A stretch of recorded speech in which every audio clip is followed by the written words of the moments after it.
I presume, yeah.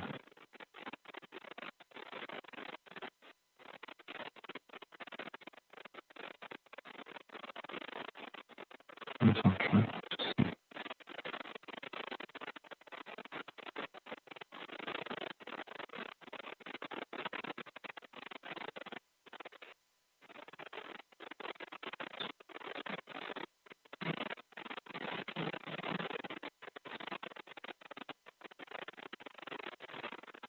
Wish I could see them.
So good morning, everyone. It's lovely to see so many familiar faces in the room and some new faces, and definitely so many faces. We're very, very happy that, that this second Asia-Pacific Economic Statistics Week has attracted so much attention, both in terms of papers and in terms of participation. So this year, we hold the Economic Statistics Week under the theme of strengthening economic statistics for sustainable development goals. And for the opening this morning, we have two distinguished speakers, Mr. Fazrul Othman, Senior Deputy Director of the Department of Statistics Malaysia, and Ms. Margarita Guerrero, who is the Director of the Statistics Division here at ESCAP. We will hear first from Mr. Fazrul. He will today speak in his capacity as the lead of the organizing task force for this Asia-Pacific Economic Statistics Week. So, Fazrul, you have the floor. Okay, thank you, Rike. A very good morning. Assalamu alaikum to everybody. Welcome to the second Asia-Pacific Economic Statistics Week 2017. Last year, we have it on the first time. We have 30 papers presented. But this year we are advanced for 38 papers to be presented for this from Monday to Thursday. And we have a lot of topics here. We have the legal and institutional, environmental, statistical business register, big data, QAS, national accounts, disseminations, and SDGs.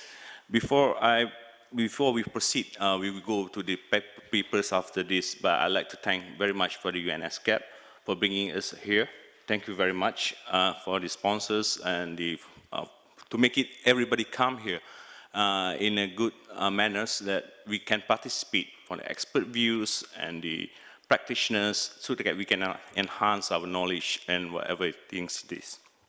And I would like to thank especially for the NICC, for assisting this APES lead task very, very much. I'd like to say thank also for the Adilumaksono, Akan, Jeff, and Rajesh Kumar. I think Jeff is not being able to be here today, right? Unfortunately, but he participated during the early stages, his ideas and how it should be for this year, the presentations. I really feel grateful for him, though he's not here, but I think we all can participate very much here. And we have a lot of respectable experts here. I do not personally know this person, Mr. Herman Smith, I think. Is there any, Mr. Herman from the UNSD to talk on the national accounts, and Mr. Jan, Mr. Matthew Powell, Mr. Sherry, all from the Oxford Policy Management. I'd like to thank and welcome them also here, and then to give an insight of what is happening and their thoughts on the papers presented. Without further ado, I give back to the Ricky. Thank you very much.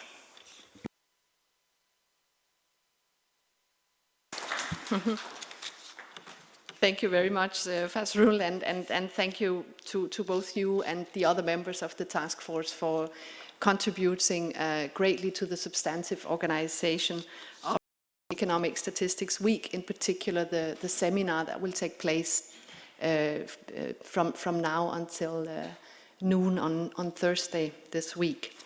So before I give the floor to our next speaker, Ms. Guerrero, another of our colleagues, namely the Deputy Executive Secretary of ESCAP, Mr. Hong Joo Ham, is also in the room, and he has asked to say a couple of words. So Hong Joo, please, you have the floor.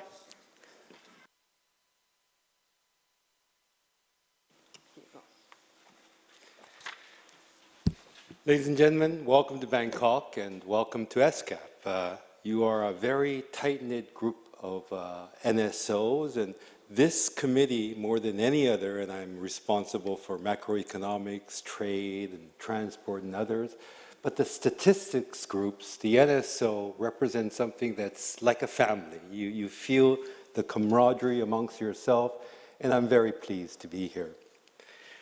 The reason I'm here is not to open, but to give recognition for Margaret Guerrero. She is our Director for Statistics, and this is her last week in ESCAP.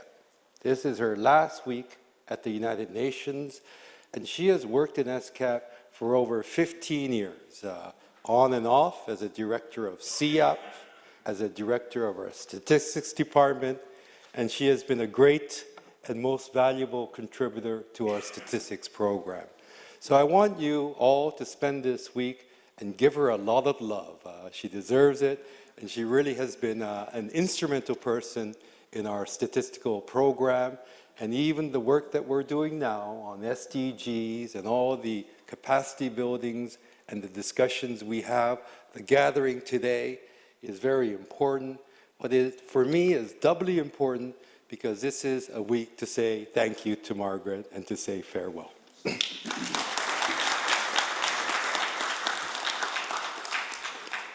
Marge was for the longest time the Director of Mathematics and Statistics at the University of the Philippines, Los Baños.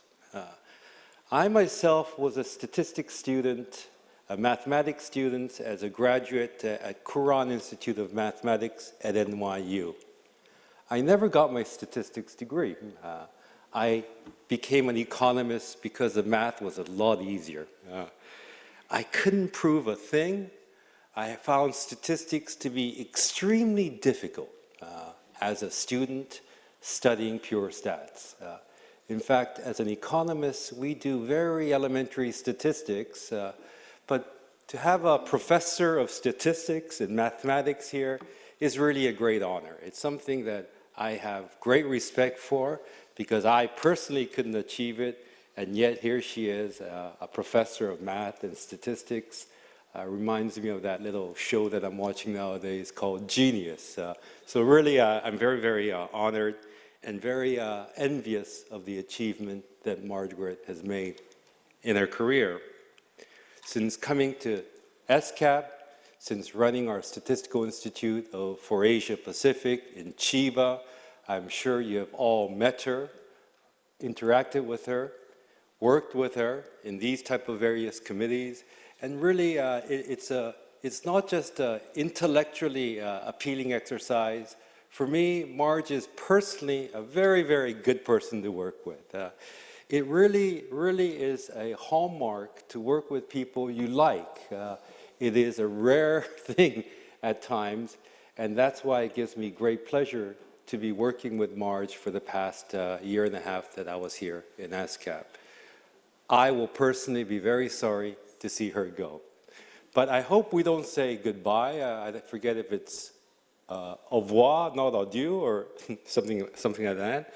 I hope Marge will come back in the future, in her retirement, to help with this committee, to help with these working groups, to help advance the statistical agenda in the Asia Pacific, well beyond her retirement. So thank you, Marge, for everything you've done, and we look forward to working with you for the last time this week as a Director of Statistics in ESCAP.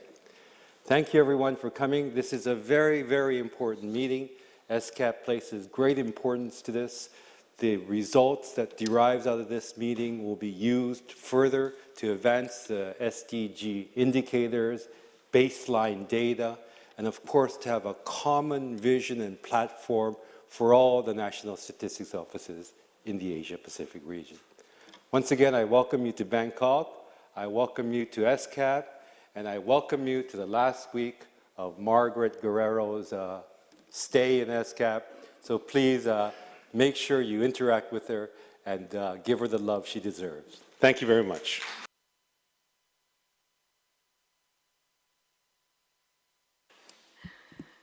Thank you very much, Hongju, for being with us this morning and for the kind words that I hope they haven't flustered you too much, because now it's your turn to speak. Please, you have the floor. Thank you very much, Ricky. This week is not all about me, but it is with the deepest thanks that I would like to my colleagues. Hongju's speech was a surprise, and a very beautiful surprise, I think. Thank you very much. This is Asia-Pacific Economic Statistics Week, and it is a week dedicated, as you know, to official economic statistics. This week's version, as you also heard, is only the second in its short life, but in what we hope will have a long and productive life.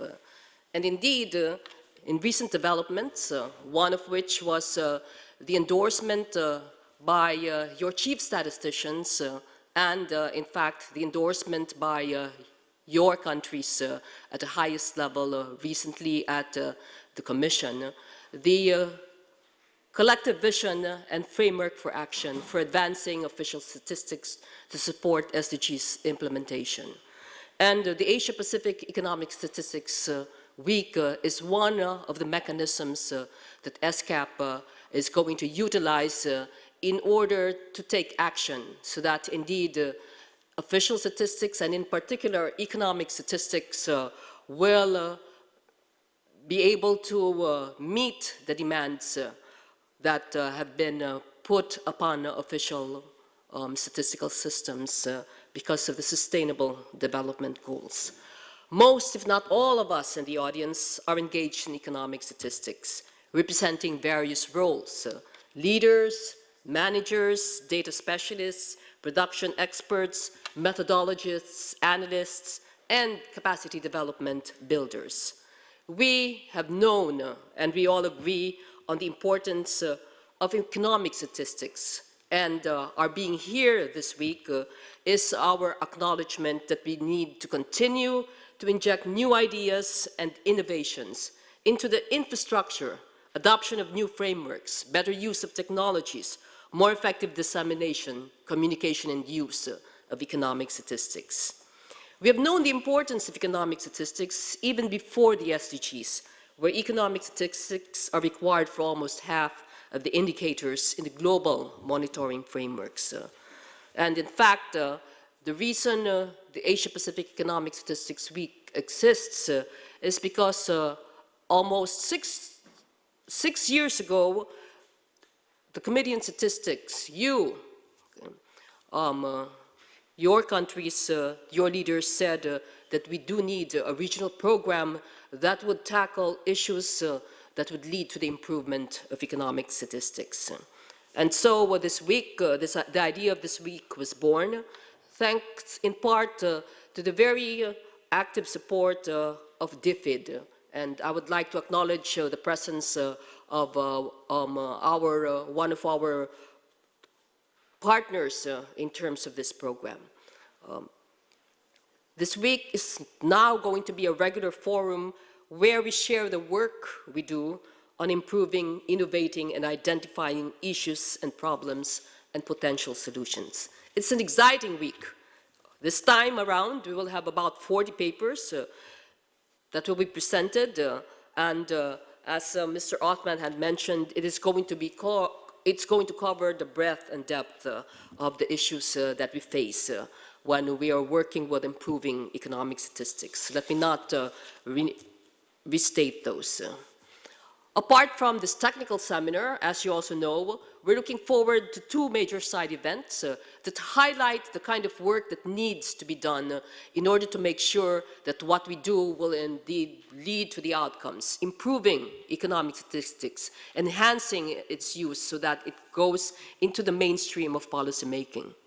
A side event on screening for economic statistics capacity will be held today, and the focus there would be mobilizing resources and partner support for capacity strengthening by helping us understand the depth and breadth of the issues and problems.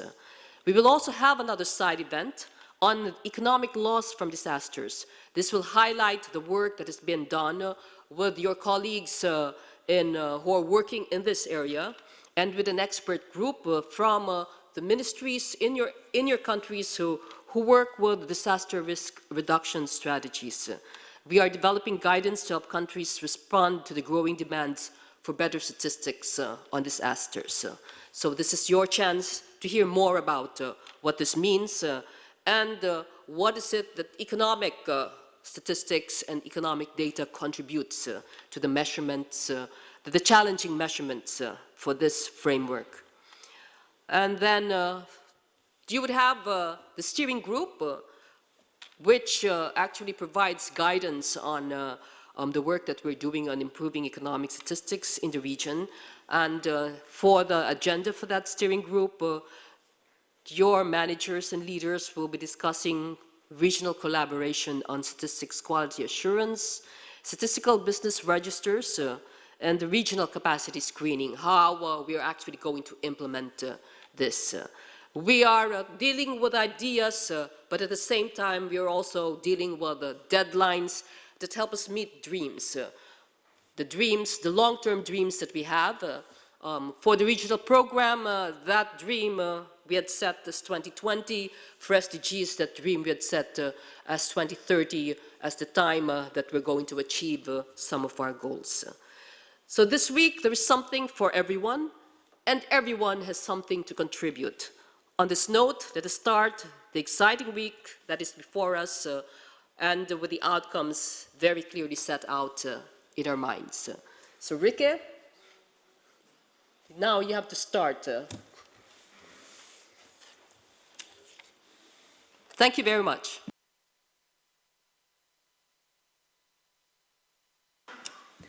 Thank you very much, Marge, for introducing the week in terms of what we really want to and hope to all get out of it. And I want to just underline one of the things you mentioned, that yes, we are all here to contribute. So I want to make absolutely certain that we all look at this as a forum where we all contribute. So please be active in the discussions. Please interrupt and come up with your own views if you disagree with some of the things that are being presented. This is how we all get the maximum use and benefit out of a week like this. So thank you very much, Marge, and let's just give a hand to our speakers at the opening.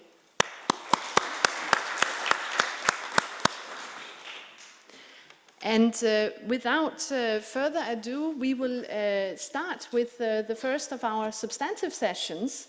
You can still go on a bit, yeah? So there will be coffee waiting in an hour or so.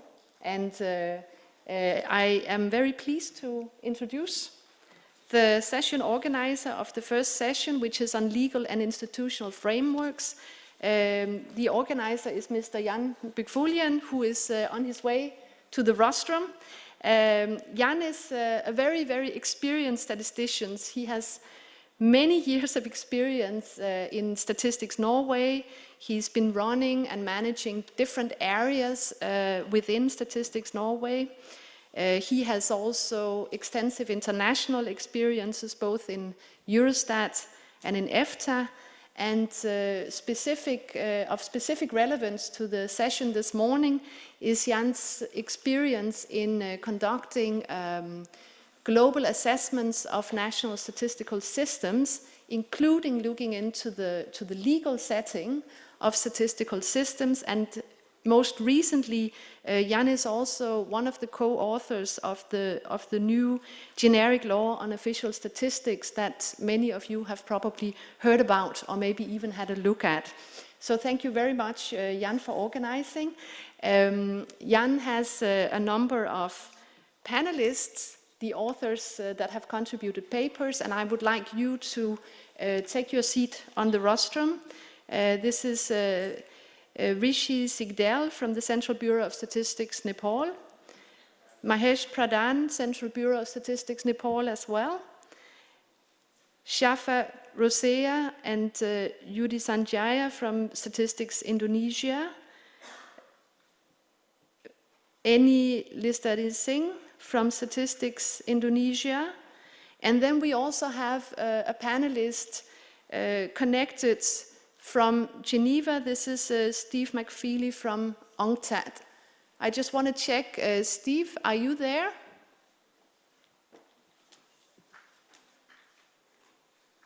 Okay, we'll get the connection going in a minute.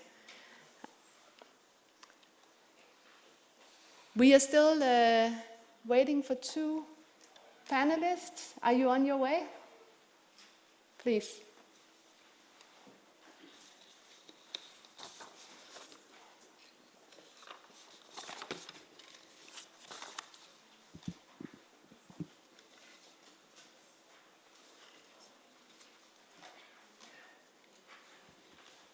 All right. Okay, so thank you. And it's all yours, Jan.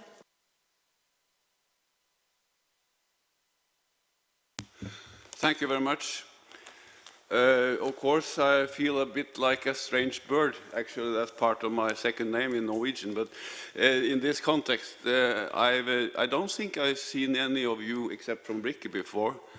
It's the second time I'm in this region. I was in Jakarta in 91, I think it was, about population registration and civil registration and demographic statistics. But so this is my second time in this region. So it's very nice to come far away from Norway, where we had snow 2 weeks ago, even in my area, to this quite warm place here. So it's a quite change. So anyway, it's very nice to be able to attend this meeting. I think you might think that this is a rather boring topic to start this conference with, this legal and institutional setting. I think most of you will like to go to the basic. It's about economic statistics. But what we are trying to do is actually to, we switch this.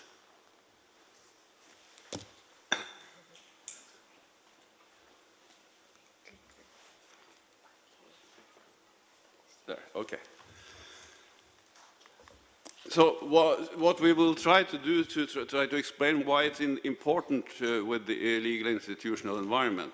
Why is that important? And that actually has been also the key purpose of the peer reviews and the global assessments, both in European countries and European Union countries, as well as in Eastern Europe, to look into the institutional environment.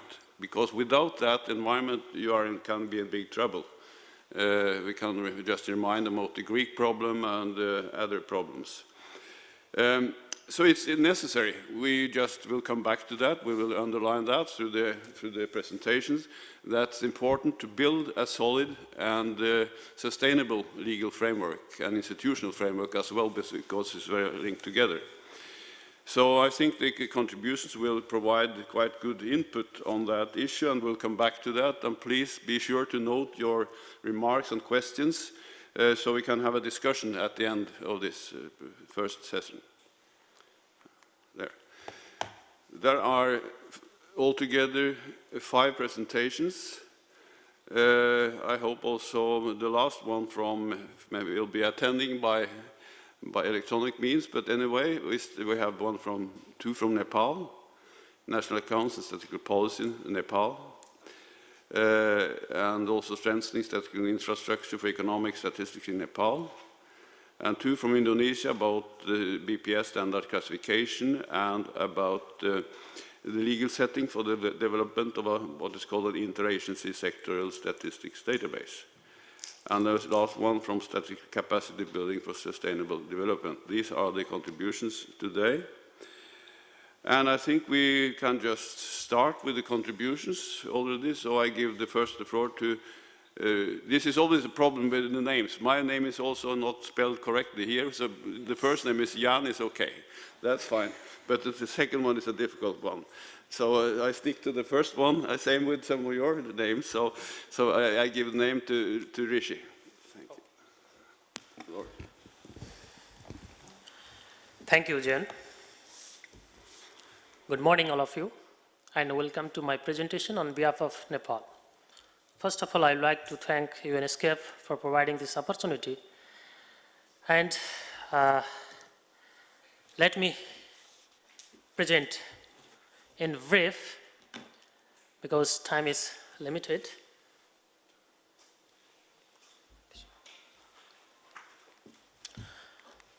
My paper just try to focus on the statistical policies that exist in Nepal and what effect they do have on national accounts. And I just present a brief introduction and then who are the actors of official statistics in Nepal and what is the organization and structure of CVS and history of national account to some extent and statistical policies in Nepal. And finally, I go to issues and recommendations. Of course, Nepal is a small landlocked country situated between China and India. And this is a quick introduction to Nepal. It is small in its size as well as the population is about 26.4 million. The economy is also in a small size. Our economic growth remains around 4 to 5% in last 1 decade, though we achieved 6.94% this year.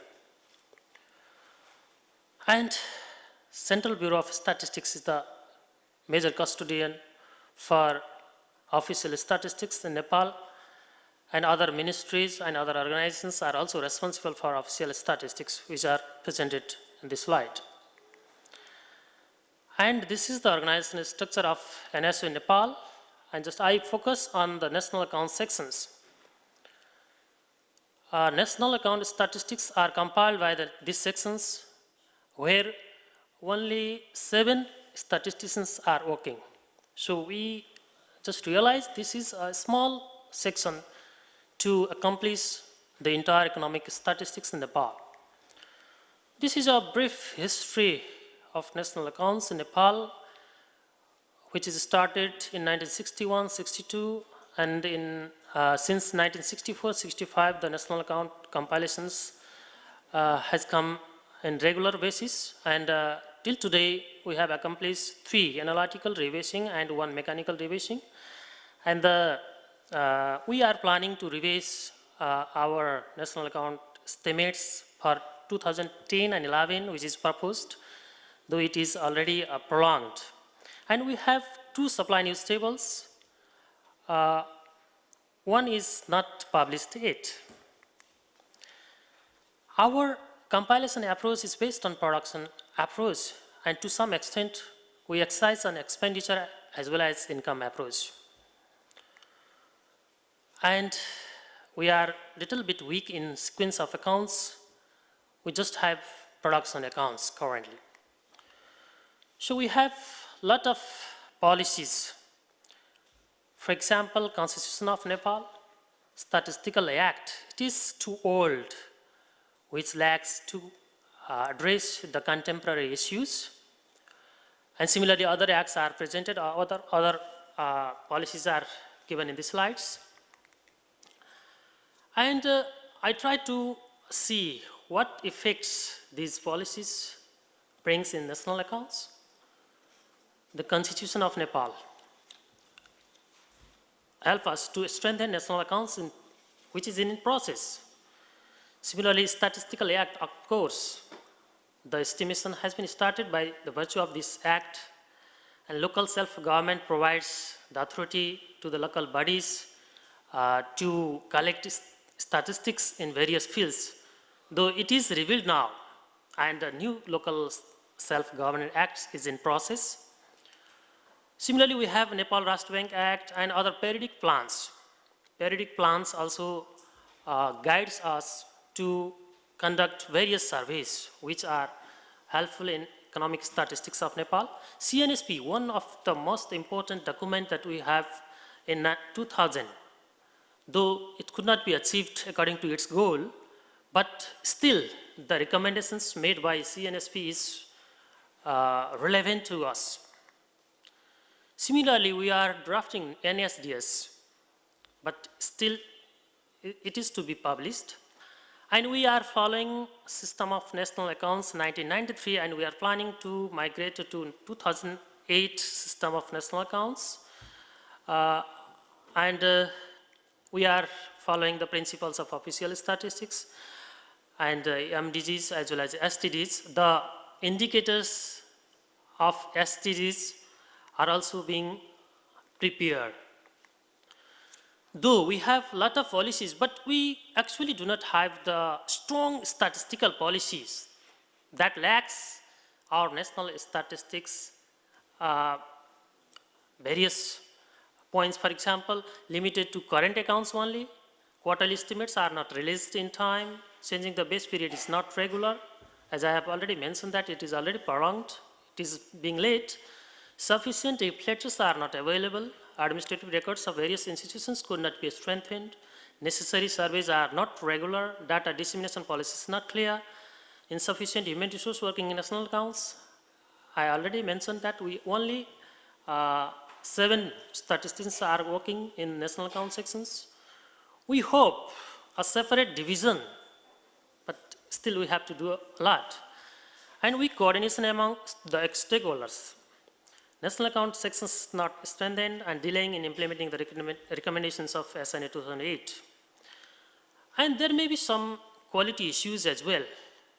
While looking 2 figures for the same indicators, one independently measured and the other residually measured, we find some discrepancies or differences.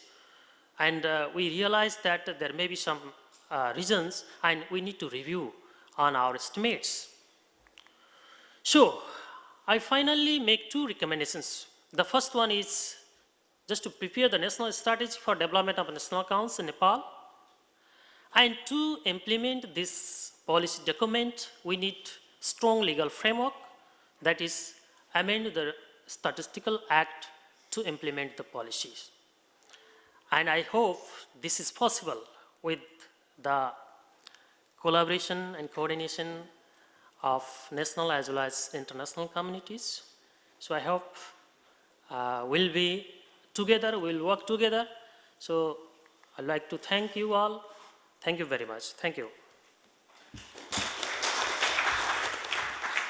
Thank you very much also for sticking to a very tight time schedule, because we have to finalize this by at least latest by 12, and there will be a photo session in between as well. So they have got quite limited time for introduction. So far I haven't planned for any major discussion at this point, but we'll come back to that. So it also questions to the papers later. So if we just go through, so we're sure we have the presentations, then we can develop a bit the discussion. So please take your notes, and we come back on that. The second introduction will be by Mahesh, please. Thank you, John.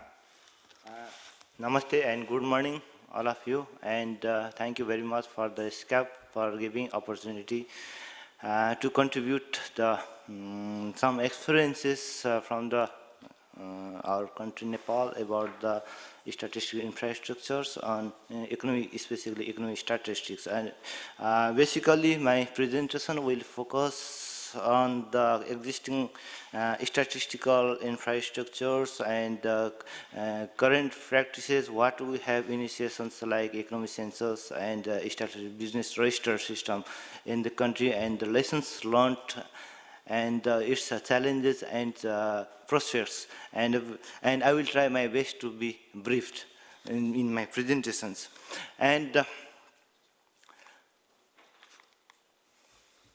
as we know, Nepal has entered in the new political system with a new constitution 2015, and its main and it has received the governance structure as well, and it has gone to the new administrative and governance structure, and so that, and the constitution, new constitution has also envisioned the provision of the statistical frameworks, and the country, the 13th plan has envisioned to graduate the nation from the least developed country to the developing country by 2022, and also international global agenda SDG also it is committed by the country.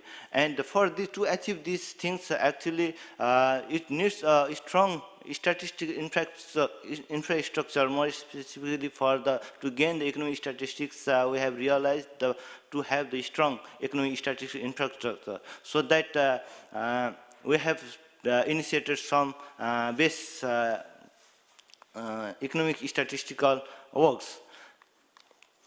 And I want to briefly begin with the incorporation of the global development agenda in our periodic plans and programs. Actually, as MDGs was also incorporated in our development plans. Similarly, following the footsteps of the MDGs, Sustainable Development Agenda has been also as the main global development agenda in our plans and programs, and currently the government of Nepal has formed a high-level committees and thematic working groups to roll out and implement the SDGs, so that the Central Bureau of Statistics as the NSO obviously will lead in the statistical activities to supply the indicators for the SDGs, so that.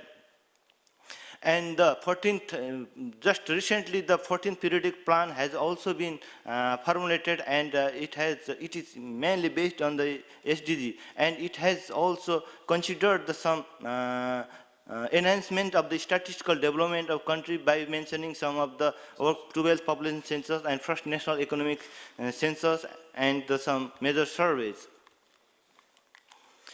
And CBS and other government, CBS as the NSO is the major government agencies for the official statistics productions. And now I want to briefly talk about the existing statistical infrastructure under which the official statistical work has been carried out.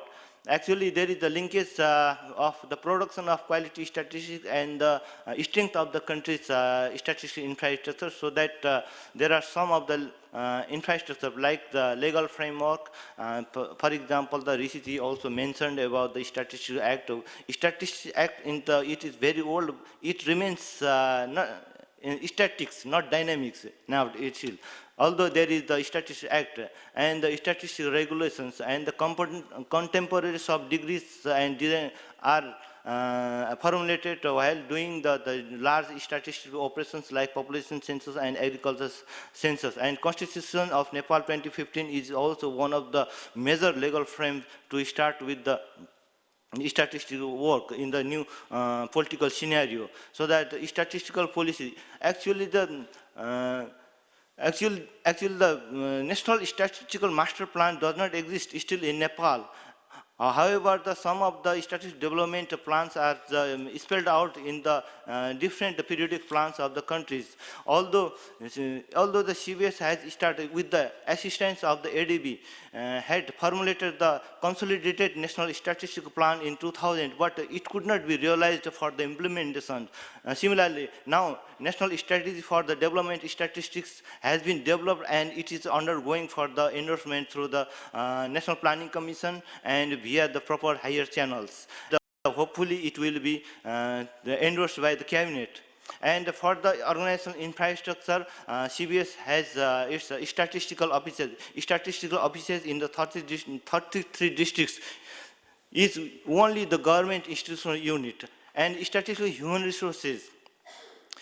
Statistical human resources are streamlined in the Civil Service Act under the statistical service, and their number is not adequate in present time. And statistical research training and center, only CBS has only the training units, but we have realized the big statistical national statistical research and training center for the national capacity build up in the statistical work. And for the statistical frame, population database and statistical, although the population database and the statistical business register is considered as the basic frame, but the country lacks the absence of the there is the absence of the statistical business register. And of course, the scientific methods and their application has been following by the Central Bureau of Statistics while undertaking the different statistical operations. And the questionnaire and manuals and guidelines are also formulated and formulated under the international guidelines and with the for the international compatible, as according to the principle of official statistics. So that considering this existing statistical infrastructures, realizing the to strengthen and enhance the current statistical infrastructure, CBS has initiated some economic statistical operations in the country. Actually, for the supply of the basic economic statistics, CBS has realized the country for the permanent need of the permanent database of economic units. And actually, as we mentioned in the history, the ones in 1997, statistics business registers work was started, but due to the absence of statistical unit in the country, it could not be owned and it could not be succeeded. And in 2014, in 2030, CBS was reorganized in its structure, and the economic census section was institutionalized, or an institutional unit was formed, so that from the existence of setup of CBS and some of the economic statistical operation has been started, and we have envisioned the parallelism we have planned for conducting a national economic census in 2018 and establish the SBR. Simultaneously, and the economic census 2018 will be the benchmark for the SBR of the Nepal, and the overall objective of the SBR will be to develop a standard list of all the economic units of the establishment in the country. As the long-term goal is to establish the statistical business register system in the country, and actually, the main data will be fed by the data from the registered administrative agency, so that it will be relevant to mention about some of the major Nepalese acts related with the registrations, because there are some different registrations, different acts which relates with the registration of the different kinds of the business entities. For example, Companies Act, Private Firm Registration, Partnership Act, Local Self-Governance Act, and Association. More than 20 acts are there which directs the registration or issuing license or the for renewal of the different economic units in the different agencies. Similarly, there are the many major administrative agencies to register the economic units. Now, there is no one-door system. And one economic entity may be registered in the one or more administrative authority. For example, Office of Company Registrar, Department of Industry, Departments of Mines and Geology, Office of Cottage and Small Industries, and Metropolitan Village Development Committee. These are some of the major government authorities for registering or issuing license of the different economic enterprises or businesses in the countries.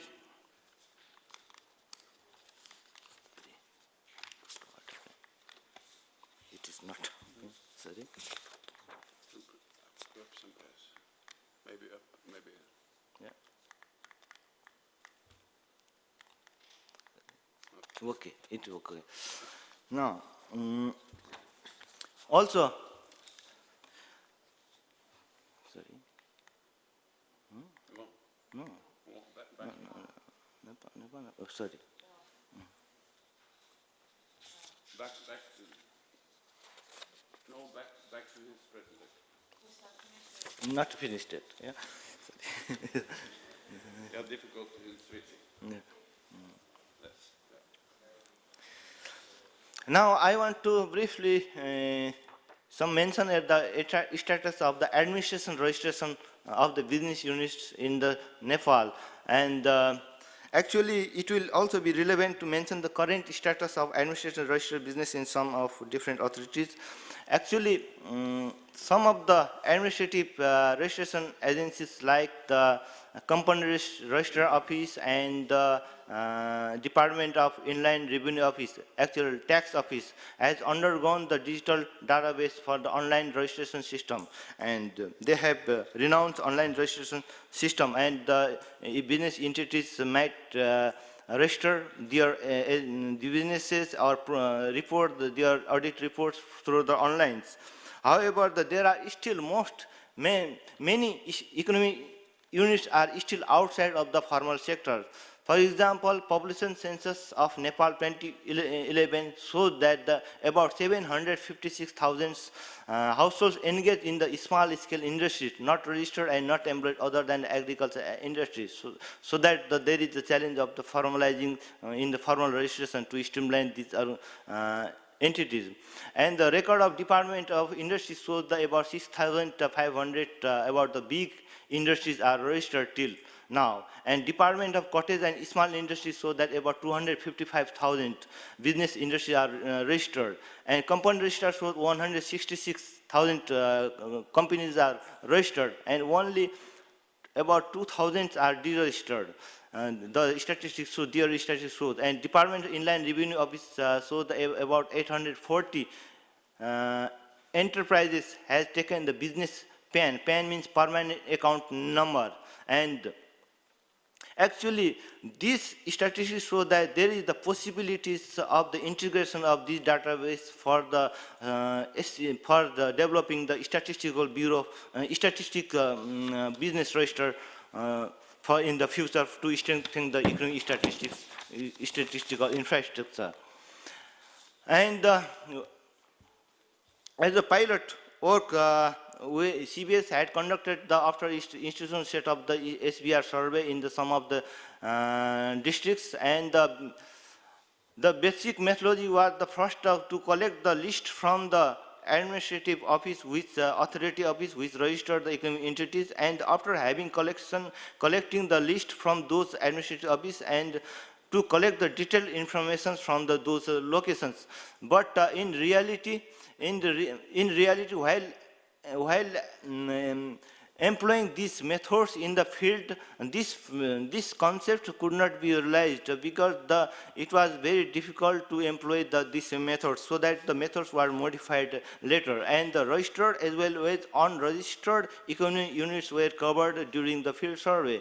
And the major contents of the SPR survey were area information, type of business, status of PAN, permanent account number, address, legal status, and the registered offices, single or multiple entity, major economic activity, and person engaged. These information were collected, and the basic findings were methodology concept were not effective, and so the methodology was modified in later stages, and all the all the registered or unregistered economic units were covered in the designated innovation area, and it was the big challenge for the updating the characteristics of the collection units, and the media campaigning was absent, and the more specifically, as the respondents were not made aware or not made sensitized, so that there were the fear of the taxations of the taxations, and also by going to the list. By the list, it was very hard to find the registered units in the field. Some might have already closed, or some might have migrated to the another locations. So it was the problem. And repetitive visit to the same establishment in case of the reluctance and resource constraints. So these were the, and during the field operations, the many unregistered economic units were found. These are the some findings. And okay, and now I am going to the last presentations, and simultaneously now as the institutional economic census section as was established, it has the three terms of reference to conduct the economic census of the Nepal, and to establish SBR, and to conduct the other informal surveys. And following the TUR, Nepal is going to conduct the first ever economic census, national economic census of the country in 2018, and basic preparatory works has been going on, and this time as still, and the pilot census has been implemented in 66 districts, and we have applied the some data collection strategies through the online survey, online e-census we have employed, as well as the tablet-based data collection has been employed, and the paper-based data collection also applied in this pilot census as well as, and we have the plan to implement the same technological advancement in the main census always. And JICA has the technical cooperation on this project. And lastly, I want to mention in conclude that the effective and efficient statistical system of the country is possible only with a strong statistical infrastructure, so that without the strong statistical infrastructure, we cannot proceed for the high quality data. So that there are the, obviously, of course, there is the challenges.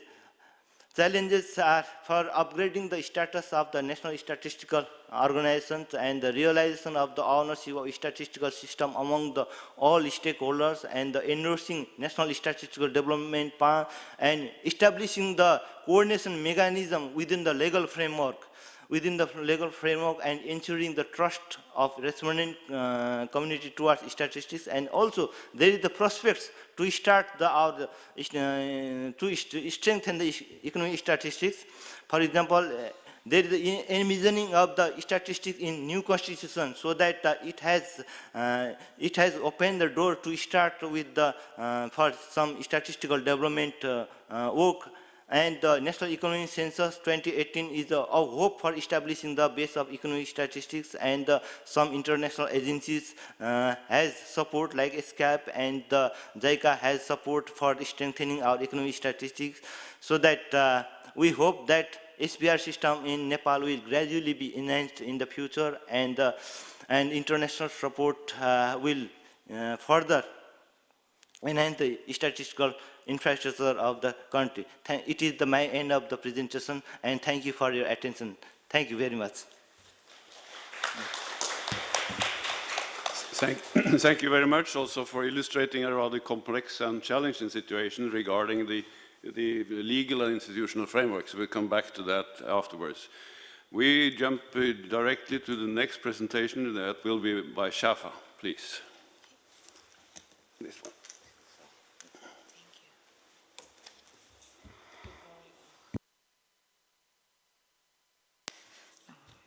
This is not the way this is. Okay. Is it audible? No, it's okay. Is it correct?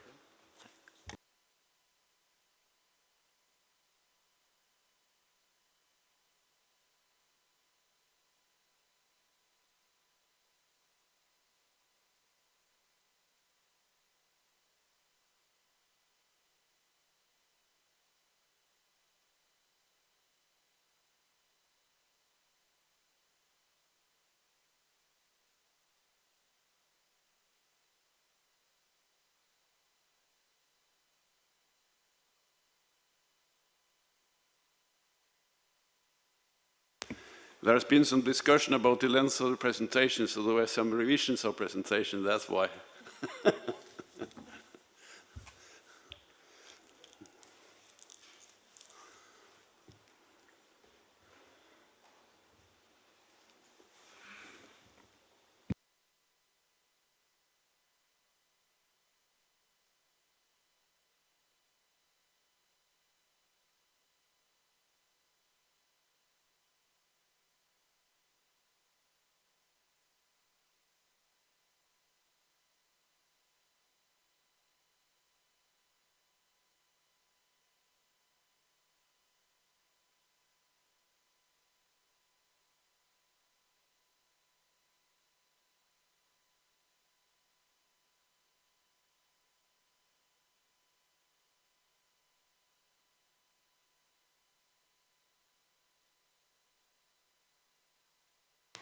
Good morning, everyone.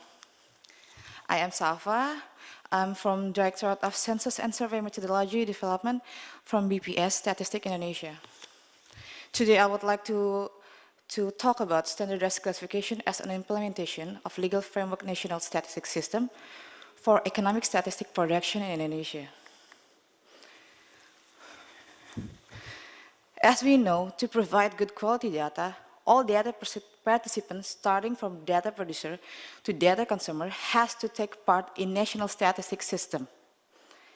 National statistics system requires a stable and transparent legal basis, which can guarantee the independence, integrity, and accountability of statistical authorities. Legal framework are needed to arrange what kind of statistic that should be produced, who will produce the statistics, how the statistics should be produced, and it should also become main reference for policymakers and statistics users. The legal framework supports the system so that it can adapt to current and future challenges regarding rapidly emerging policy needs, financial constraints, reduction of the respondent burden, and the developments in information technology. Indonesia has settled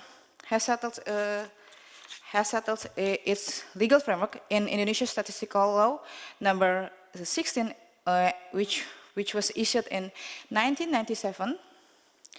It consists of 12 chapters, but our topic will only goes to chapter 3 and chapter 6. Chapter 3 focuses on types of statistics and data collection methods. There are 3 types of statistics in Indonesia: are basic statistics, sectoral statistics, and spatial statistics. Chapter 6 talks about coordination and cooperation between board and government agency. It also explains the build of the standardized concept, definition, classification, and statistical measures in order to embody and develop national statistics system. So the main points are, according to the law, BPS has to provide basic statistics and statistical references. BPS developed some statistical standards, which was mostly referring to international standards by UNSD. We also created some classification that were not referring to UNSD, since there is no references for the classification, such as urban-rural classification, and language and ethnic classification.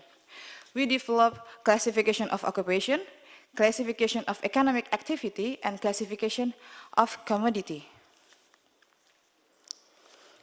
Indonesia classification of economic activity, which called KBLI, refers to ISIC Revision 4 in 2008 and followed the ISIC classification up to 4 digits level, adjust the Asian Common Industrial Classification, or ASIC, and East Asia Manufacturing Statistic, EAMS, and developed in detail until 5 digits.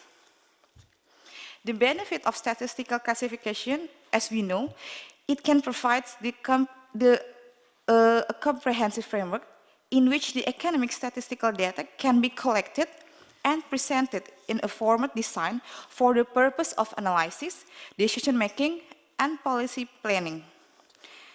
And it also can can be used to making a comparison between the data at the national level with other countries.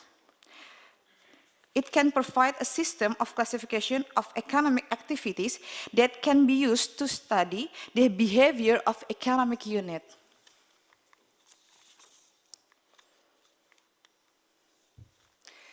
We also developed Indonesian classification of occupation, which called KBGI.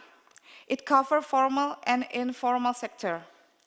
KBGI 2014 classifies type of occupation and related, and created based on ISCO 2008, published by International Labour Office, ILO. It used for broader purpose, such as the preparation of the formation requirement, selection of employees, and it showed the level of expertise, specialized expertise, some kind like that. We also developed Indonesia classification of commodity, which called KBKI. We published the KBKI in two parts, KBKI goods in 2012 and KBKI for services in 2013. In KBKI goods, the first 5 digits is the result of the adoption of the CPC, and the digit code from 6 to 10 digits is the implementation in Indonesia. But KBKI 2013 services not specified up to 10 digits because it is quite difficult to do that.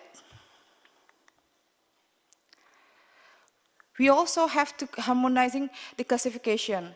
We provide the conformity tables which can mapping between same type of classification. For example, KBLI 2015, which KBLI 2009. We also provide correspondence table, which provides mapping between different types of classification. For example, from KBKI to KBLI or to HS code, harmonized system code. Implementation of standardized classification in economic statistic production in internal BPS, KBLI are used in economic census and other economic survey. It is also used as a strata in sampling method. For KBGI, it's used in national labor survey and KBKI in export-import monthly statistic.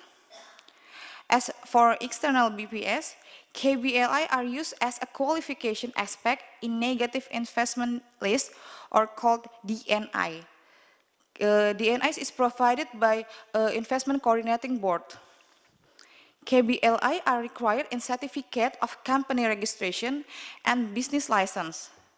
Tax office also use KBLI codes in their legal tax form. In KBGI are used in job certification issued by National Agency for Professional Certification or BNSP.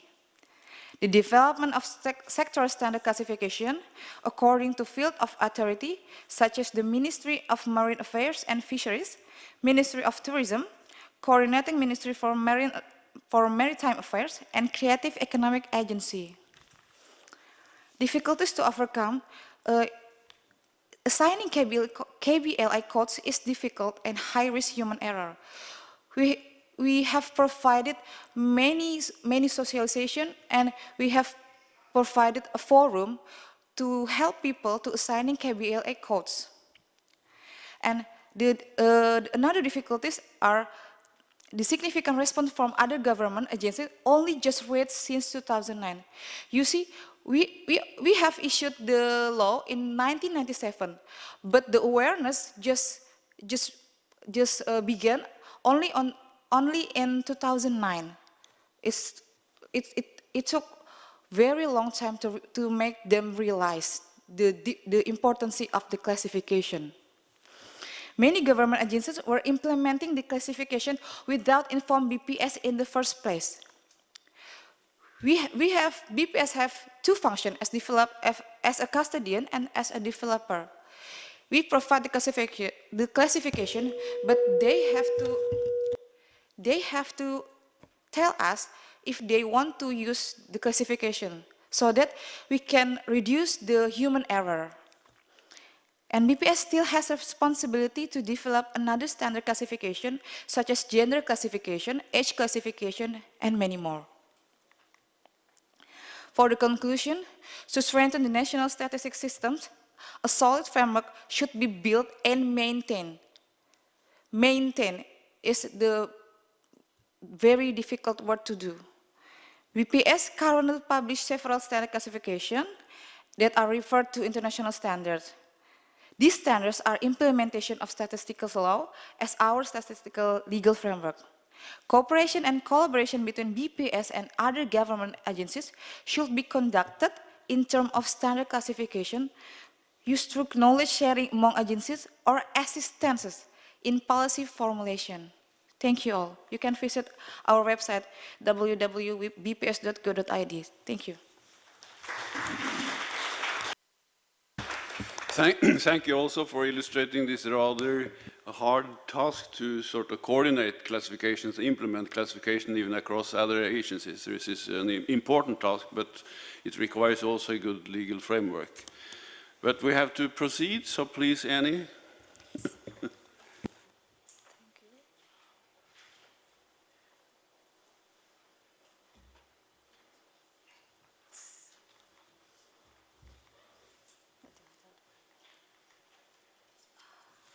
Excuse me. Also, the different slide again. Excuse me, please show the latest one.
Bismillahirrahmanirrahim. Assalamualaikum warahmatullahi wabarakatuh.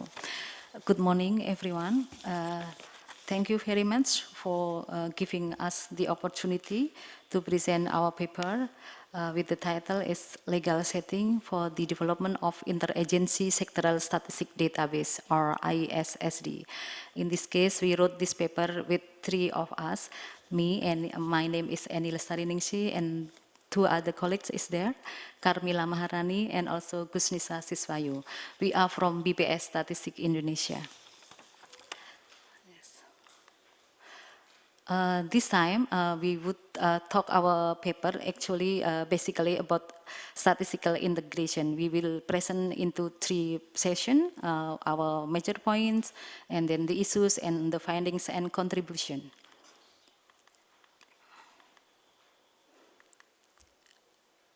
Okay.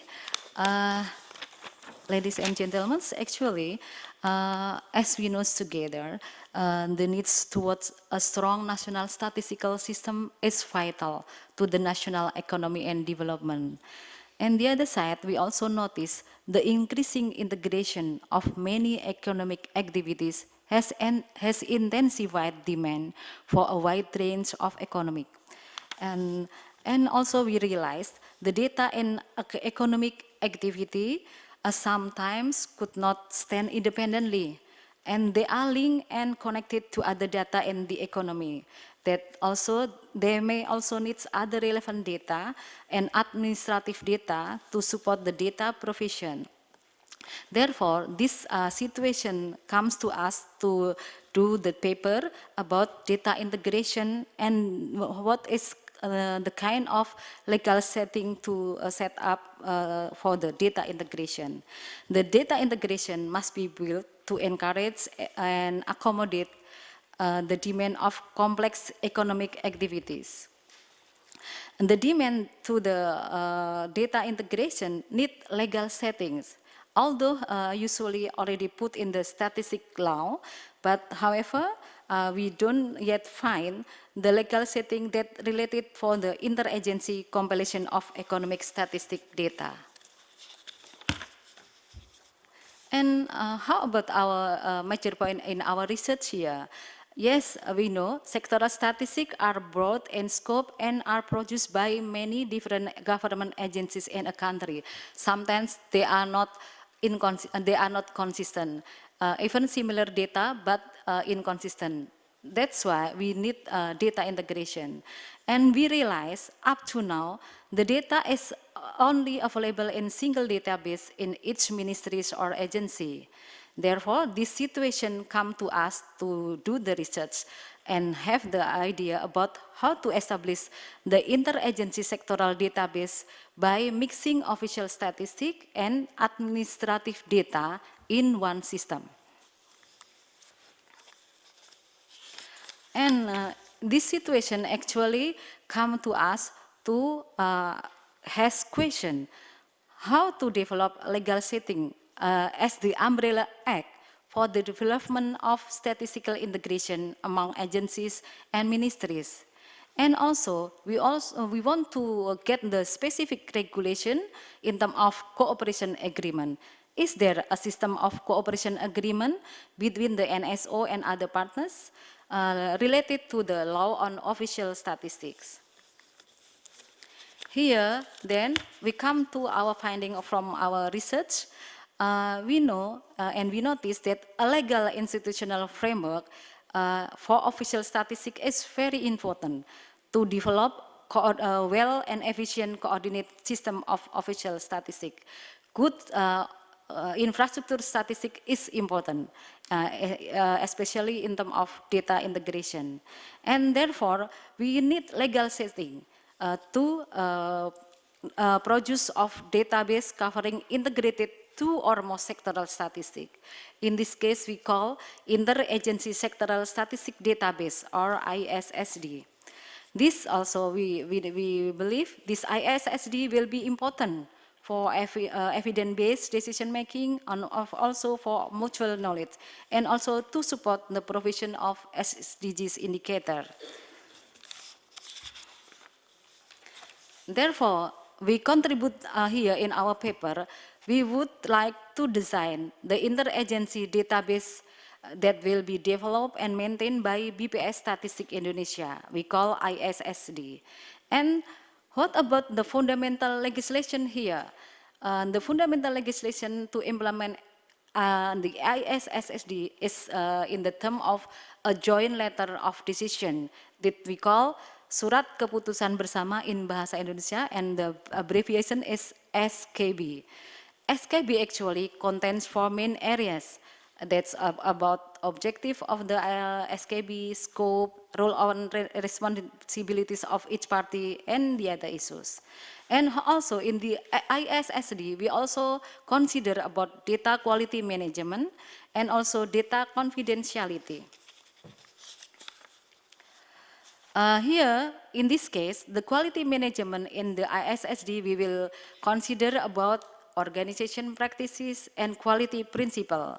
And how about the confidentiality? Of course, we also consider confidentiality.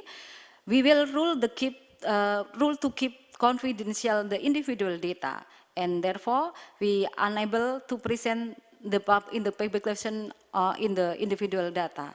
We only delivered in aggregate value.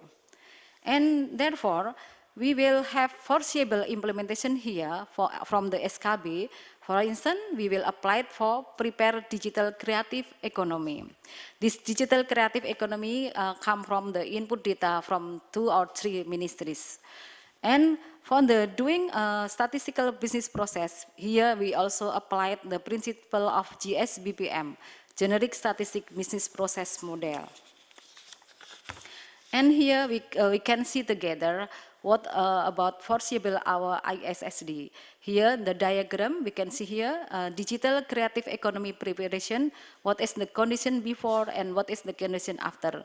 We hope that will be implemented in Indonesia. And how about the hierarchy of our regulation here? Of course, as Safa already also mentioned, we have Statistical Act. The top rank, the top level is have to refer to our Statistical Act, Law of Statistics number 16, the year 1997, and then followed by specific MOU, Memorandum of Understanding, and then here is the SKB, Surat Keputusan Bersama. That's all our idea of our research, talking about the legal system for statistical data integration among ministries in a country. Thank you very much.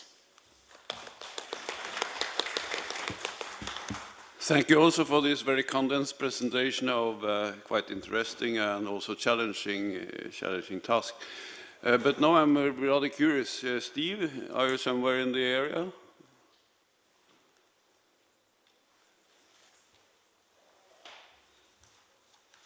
He should be online from Geneva, I think. He was very early this morning. We saw him at we're starting, so he must have been at work at around 4 o'clock or something like that. But now he has gone to sleep or something.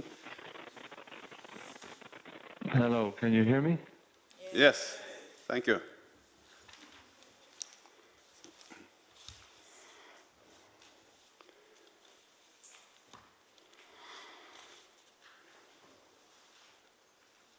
Okay, so can you see the presentation? Yes, please, yes, first slide. Okay, great. Well, good morning, everybody. Good morning from a very early Geneva.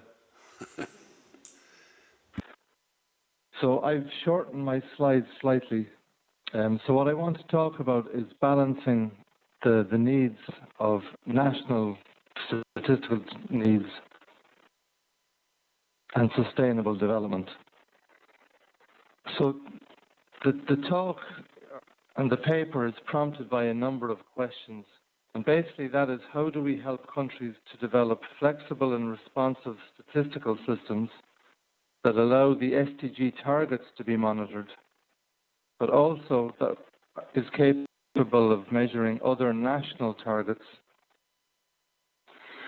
but also to discuss the input data that would be required to develop policy to implement the SDGs. And this last point is very important.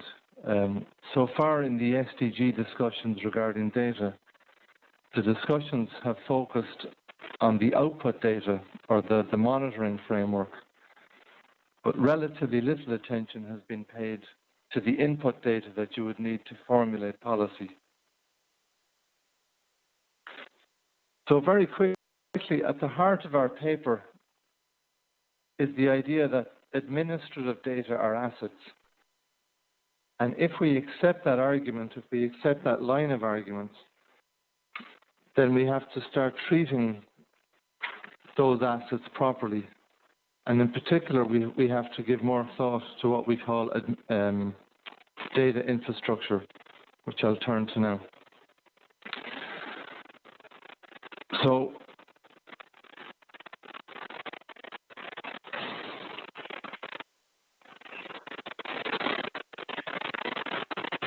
yeah.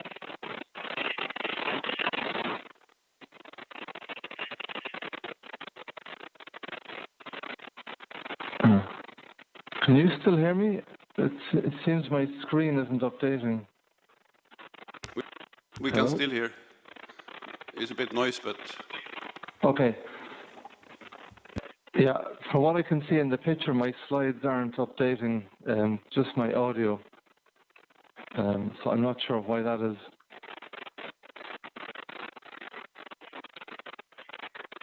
Okay, so we argue in our paper that there's three fundamental pillars to a national statistical system. There's the legal framework, which everybody is familiar with. There's institutional coordination, and there's data infrastructure. So a lot of speakers have already spoken about the importance of the legal framework So perhaps the one distinction that we would draw is the access not only to primary data, but also to secondary data. And in particular, we note that a lot of traditional statistical legislation has focused on access to administrative data. And one of the questions we raise is whether it's time to broaden that concept and start giving statistical systems access to full secondary data, which would include administrative data, but also include the wider concepts of commercial data.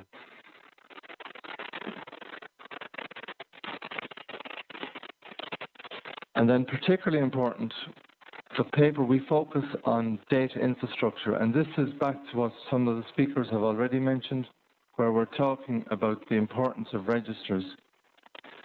So this is building registers for location, building registers for businesses, and then building registers for people. So there's three very important components which are listed on the slide. And at the heart of this is the idea of using permanent public service identifiers, so unique identifiers that are mandatory and used on all of these registers. And the idea of this is to unlock the potential of the data. So if data are an asset, we want to maximize the use of that data. And we want to make sure that we can share and link the data so that we can link social statistics to business statistics to geospatial statistics.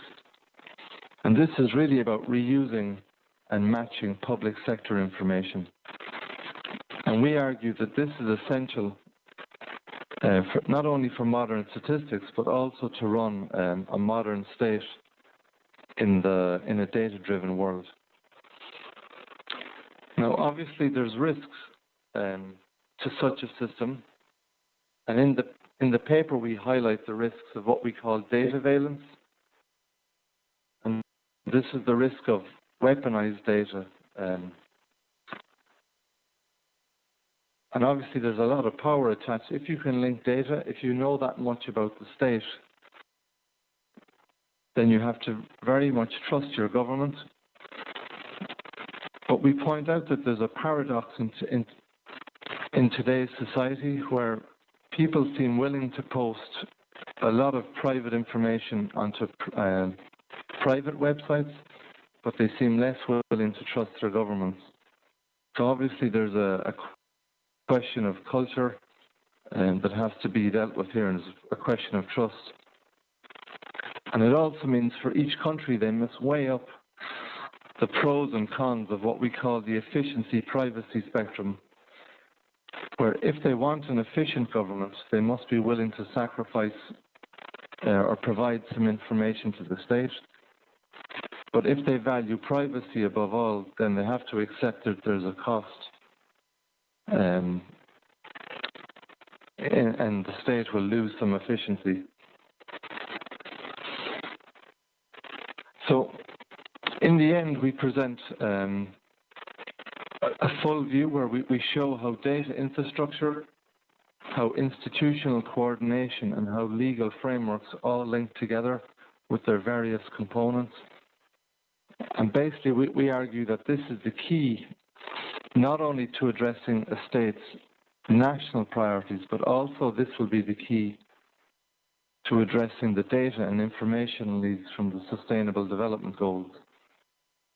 So if you like, it's like if you imagine a watch, there's a lot of interlocking pieces which are all interdependent, like springs and cogs. So to conclude, in the paper that we argue that countries should selectively prioritize their national data demands, because obviously not all countries can address all of the Sustainable Development Goals, and they need to find a balance between investments in national and Sustainable Development Goal data, both at the input and the output level. And to do this, national statistical systems need to be developed in a sequential way. So we argue that the most important thing to begin with is the strong legal framework, including access to all secondary data. Then the next step that should be worked on is the institutional coordination, and only then can the national data infrastructure needs be developed. At the same time, we argue that international organizations should continue to advocate for and explain to governments the importance of developing national statistical systems. We need to help countries find the balance between investing in national data needs and SDG data needs. And we need to coordinate an approach for long-term investment in national statistical systems. And very importantly, in this, we argue that the high-level group for partnership, coordination and capacity building for 2030 agenda is the appropriate mechanism to do this, and we would encourage countries, if they agree with this argument, that it's with this group that national statistics offices and countries should demand more harmonized capacity building from international organizations. And with that, I'll conclude. So thank you very much.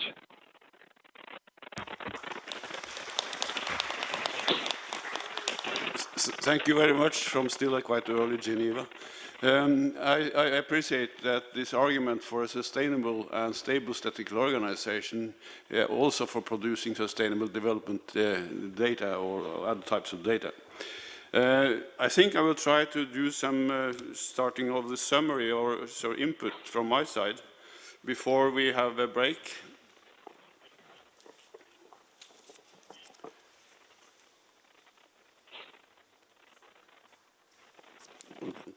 Presentation.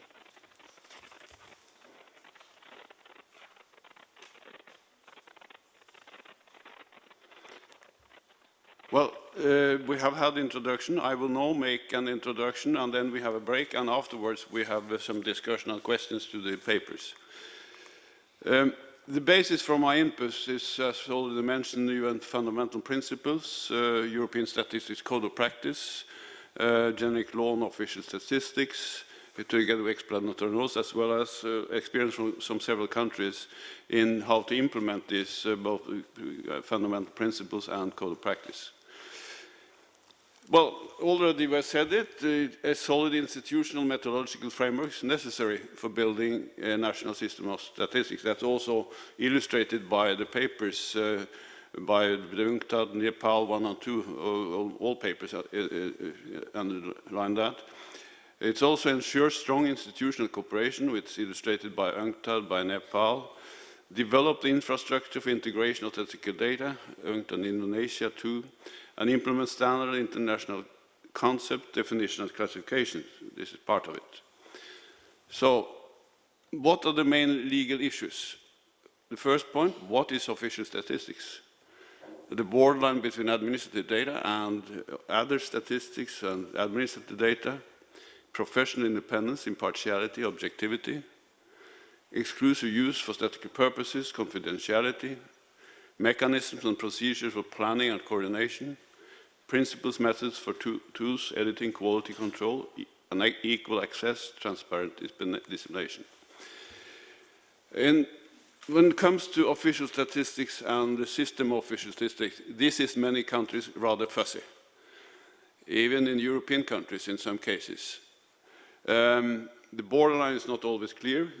That's a very common issue in many countries. I've been working a lot with the Eastern European countries, former Soviet area, and especially in that era, this was really a mix. Because they used to sort of, they didn't have a boundary on what is statistics and what is our administrative data. And this creates quite a lot of problems when it comes to confidentiality and how you disseminate data and so on. So this is really an area where we have been working very hard with most of those countries, and also even in European countries. Even in the peer reviews, this was an area where we run into lots of discussion with the countries. What do you think? What is official statistics in your country? Sometimes it seeks to cover all types of data collection. Even at all regional levels, all types of data that a municipality may collect or whatever. It is so-called statistics or official statistics. And it's also, you don't use the concept of official statistics. That's used in the fundamental principles. But it's used it's general statistics, but statistics, everything. It's called national statistics in some countries, in some called the basic statistics, in some called state statistics, it's called horizontal statistics, and central statistics. So they use lots of different concepts and their definitions varies. This is really an issue to be addressed in the basic legislation, I think, in many countries. So why is it important to clarify the scope of official statistics? Actually, to qualify as official statistics, there are several criteria that should be fulfilled as expressed in the fundamental principles, the European Code of Practice. It should be professional, independent, impartial, objective, accurate and reliable, coherent, comparable, used for statistical purpose only, protected by confidentiality, clear and transparent dissemination, equal access. That's the main criteria. But when it comes to administrative data or other statistics, they're based on specific laws normally, or produced by administrative purposes, often for monitoring individuals. Not necessarily coherent and comparable, often other rules for dissemination access. I've been to countries, also now part of the European Union, where they pretend to use the statistical law to collect administrative data. And they say, well, it's convenient because there's an obligation to provide data. Yeah, but you say, look here, your data is going to be used for monitoring individuals. You can't use the statistical law to collect data for individual search, monitoring. Oh, yes, there's something wrong here. Yes. So they have said you better get a specific laws for your data collection, not use the statistical law for collecting administrative data. It came to when I read the papers, I saw that there could be some issues also in the papers related to this. I say that the UNCTAD paper uses the data infrastructure. Of course, this seems to go beyond the system of official statistics, even if it's not clearly said so. Because data infrastructure is all types of data. It's very good. It could be an option, but it's really outside the scope of official statistics if you're mixing data that are not official statistics in the system. And this is also the case with the Indonesia idea about the integration in the sectoral database. In my view, it says clearly that it mixes somehow official statistics and the potential administrative data. But of course, what types of data will that be? Is it identifiable individual data? And there are certainly, it's also raised and discussed in the paper, some issues about confidentiality and so on, but it raises some quite difficult issues in where is the borderline? How do you handle that? So it's quite challenging, and who should be responsible for such an integrating database? So you might come back to that and comment on it. But on the other side, why is it important to develop and use administrative sources in the production? Well, of course, there are basic importance for developing an efficient and sustainable statistical system. That's like for my country and the Northern European countries, is really a fundament for how to develop even census-like statistics. But of course, I think it's impossible to build like a business register or a population register for statistical purposes, without a parallel administrative development. So it's there is an interaction, but it is not the same. There needs to be a sort of differentiation between those two different approaches. So I will give you some example how who could sort of develop parallel administrative solutions to feed into the statistical system. This is example from Norway, where there are some basic administrative registers on legal entities. It's called Brønnøysund, because the place up north where they maintain this register. There are different types of registers, like on business entities, but different sort of legal units. There's a cadastral register by mapping authority. There is a persons register maintained by the tax authorities. It used to be integrated with Statistics Norway in my time when I was responsible for population statistics, but it had to be migrated because you separate clearly the line between Statistics Office and the maintenance of the administrative register. But of course, Statistics Norway gets copies of all these registers on micro level, individual level, very regularly. It's feeding into the statistical system. So it's really into a central statistical population register, a cadastral or property register, as well as statistical on business entities or business register for statistical purposes. So it's a parallel development within the statistical system. But one should remark there is one-way traffic. It's no way that it goes the other direction. This is important. And it's important also what is a common identifier in the system. In the case of Norway, there are identification numbers for people, for persons, and there are ID numbers for businesses, and there is also an identity number for properties and building IDs, but the common denominator is an address, a standard address system, whereas a unique address system that is built up with numeric, that you can identify and link person in addition to coordinates. Everything is also linked to geocoding, so you can merge it from the different systems. And then, of course of that, then it can additionally build to a link to other registers where you can build up a census-like statistics, like education statistics, that could be merged into the same system, so I could develop that further, because there are lots of other data that could be mixed to that. Okay, so the second point about professional independence, impartiality. Well, it's obvious political influence, what is now popular to talk about fake data, will destroy trust in statistics. I can mention the background for the European Code of Practice was a problem with the Greek data that had been influenced by political influence and trying to build the national accounts data, that actually the data you're talking about. If you sort of manipulate the data, it gives a very short, it's not a very long-term objective to manipulate the data. Well, it should be protected from political influence, clearly stated in law and proven in practice. It's not necessary that the law can be good, but practice can be bad. One important aspect is the position of the chief statistician, how independent is he, what are the rules and transparency concerning nomination, appointment, and dismissal.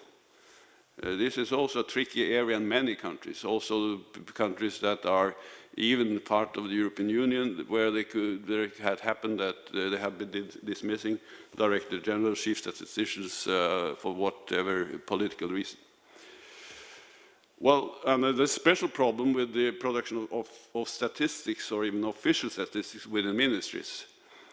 That in principle should be a separate unit with its own head, but that's not also often not the case. So who takes decision on what and how data should be collected? And who approves what should be disseminated and when? This is a tricky issue. I have been reviewing the UK statistical system, for instance, and even in that, which is a rather decentralized system, but there is a problem. They don't really trust all these statistics of the different ministries, because it's not sure that it's independent.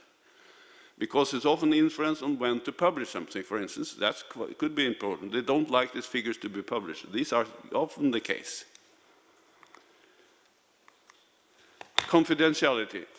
Are there clear rules for handling individual microdata, also small aggregates? What are the rules? How well are they spelled out in the basic law of statistics? Often they're a bit fuzzy, because it's not always clear identifiable, indirectly identifiable, for instance. What are the rules? The one-way principle, as I said, microdata to the statistical office, but never out. because some say we can exchange within this national statistical system. I don't think there is any of the European Union countries that could allow this. This was discussed at length in some of the decentralized systems like Sweden and UK. Are you able, could you sort of send your micro-identifier from the statistical office to another body that is said to be producer? Oh, no, we wouldn't do that, because that will undermine the trust in the statistical office. So this is even that a tricky issue, even they are said to be part of the statistical system, but still they cannot exchange on that level. Because they're not sure that they will keep it from, let's say, from the political or from misuse of data. This is part of the problem. So, well, that's of course an argument for a strong statistical agency where you can integrate data from the different partners in a much easier way. That's a strength from the Nordic experience in building census like Denmark and Norway, and even Sweden. Mechanism for procedures for planning and coordination. Are there routines for long-term and short-term planning of surveys? How are these routines? Are well-functioning statistical councils or users that could sort of support the development? Is there a system of advisory working group in different subject areas? And is there a system of cooperation agreements? We heard something about that from Indonesia.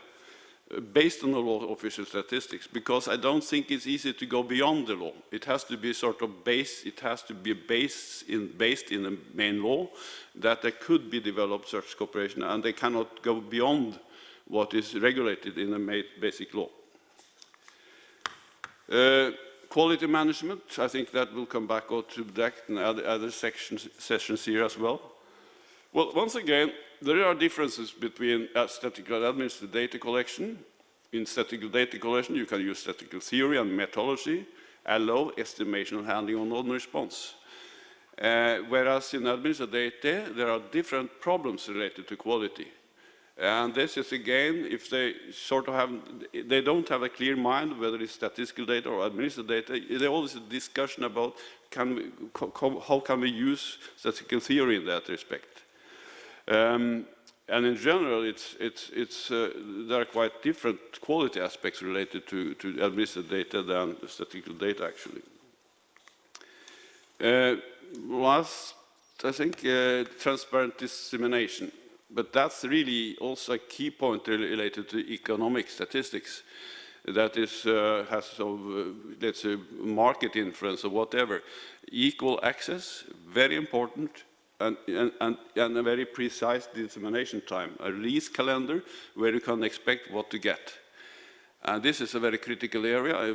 Once again, this is also an area where there's lots of discussion within the code of peer reviews in Europe. Some countries had a sort of bit hidden pre-release, whereas a minister could get advance information on some statistics, but that's of course not good practice. So we said generally, no pre-release. That's in principle that we say that's the best practice. So I think we stop there, and when we continue afterwards.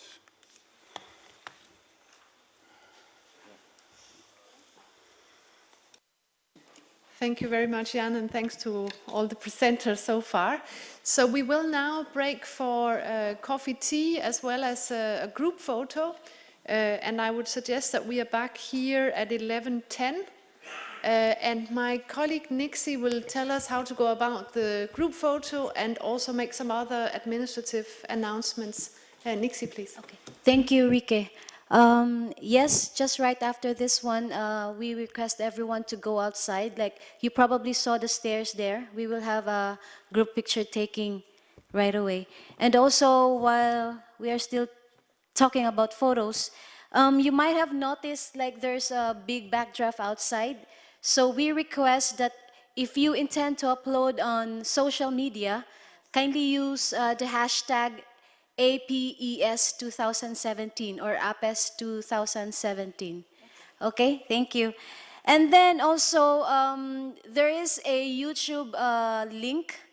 The entire session is streamed live on YouTube. So you can go to YouTube and then just go into the UNSCAP channel, and then you would see there like specifically which session have already the link, and you might want to share it with your colleagues or friends and families. Okay, now later on, I mean during the break, my colleagues also will be there right outside, so if you have any further questions or help with the DSA, we will be there outside. And also, we have a cafeteria around here, just right across this room, and also to your, directly to your right will be the washroom. And also, if you fancy anything Thai foods, there is actually a canteen. They serve delicious aroy mak, Thai foods. And also, if you just wanted to have some sandwiches, there's like the Garden Cafe downstairs on the ground floor. And also, there's a coffee corner. You might have seen it just when you ascend using the escalator. There's like a coffee corner there. And also we have a post office here on the ground floor. We also have a medical service facility on the same corner where the ground floor is. And then you might have seen the staircase also just across this room.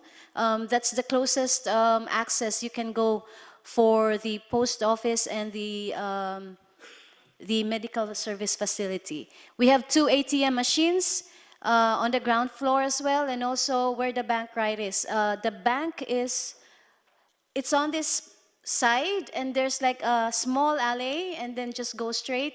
Anyway, there are directions. And also, we have, you might have seen this, and for those who have not have any copies of the booklet of the Asia Pacific Economic Statistics Week, kindly take a copy. It contains all the abstracts and also the information and the session organizers, and also just a brief overview of what is happening this week. And also for your quick reference of the program for this week, we also provide you just a bit of a timetable of what the time for coffee, which is important, and also for lunch. It's on this session program. Okay, so we break for 30 minutes, but please just go straight first for the photo. Thank you very much.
Hello, everybody. I hope you enjoyed the coffee. Some of you have enjoyed the coffee too much, maybe, and it's better than to discuss. But anyway, I hope that we will have a fresh discussion now after a hard morning session with several presentations. I will start with some questions to the papers so they can comment on that. But anyway, you are also gradually free to raise your issues or questions that you want to comment on or ask about.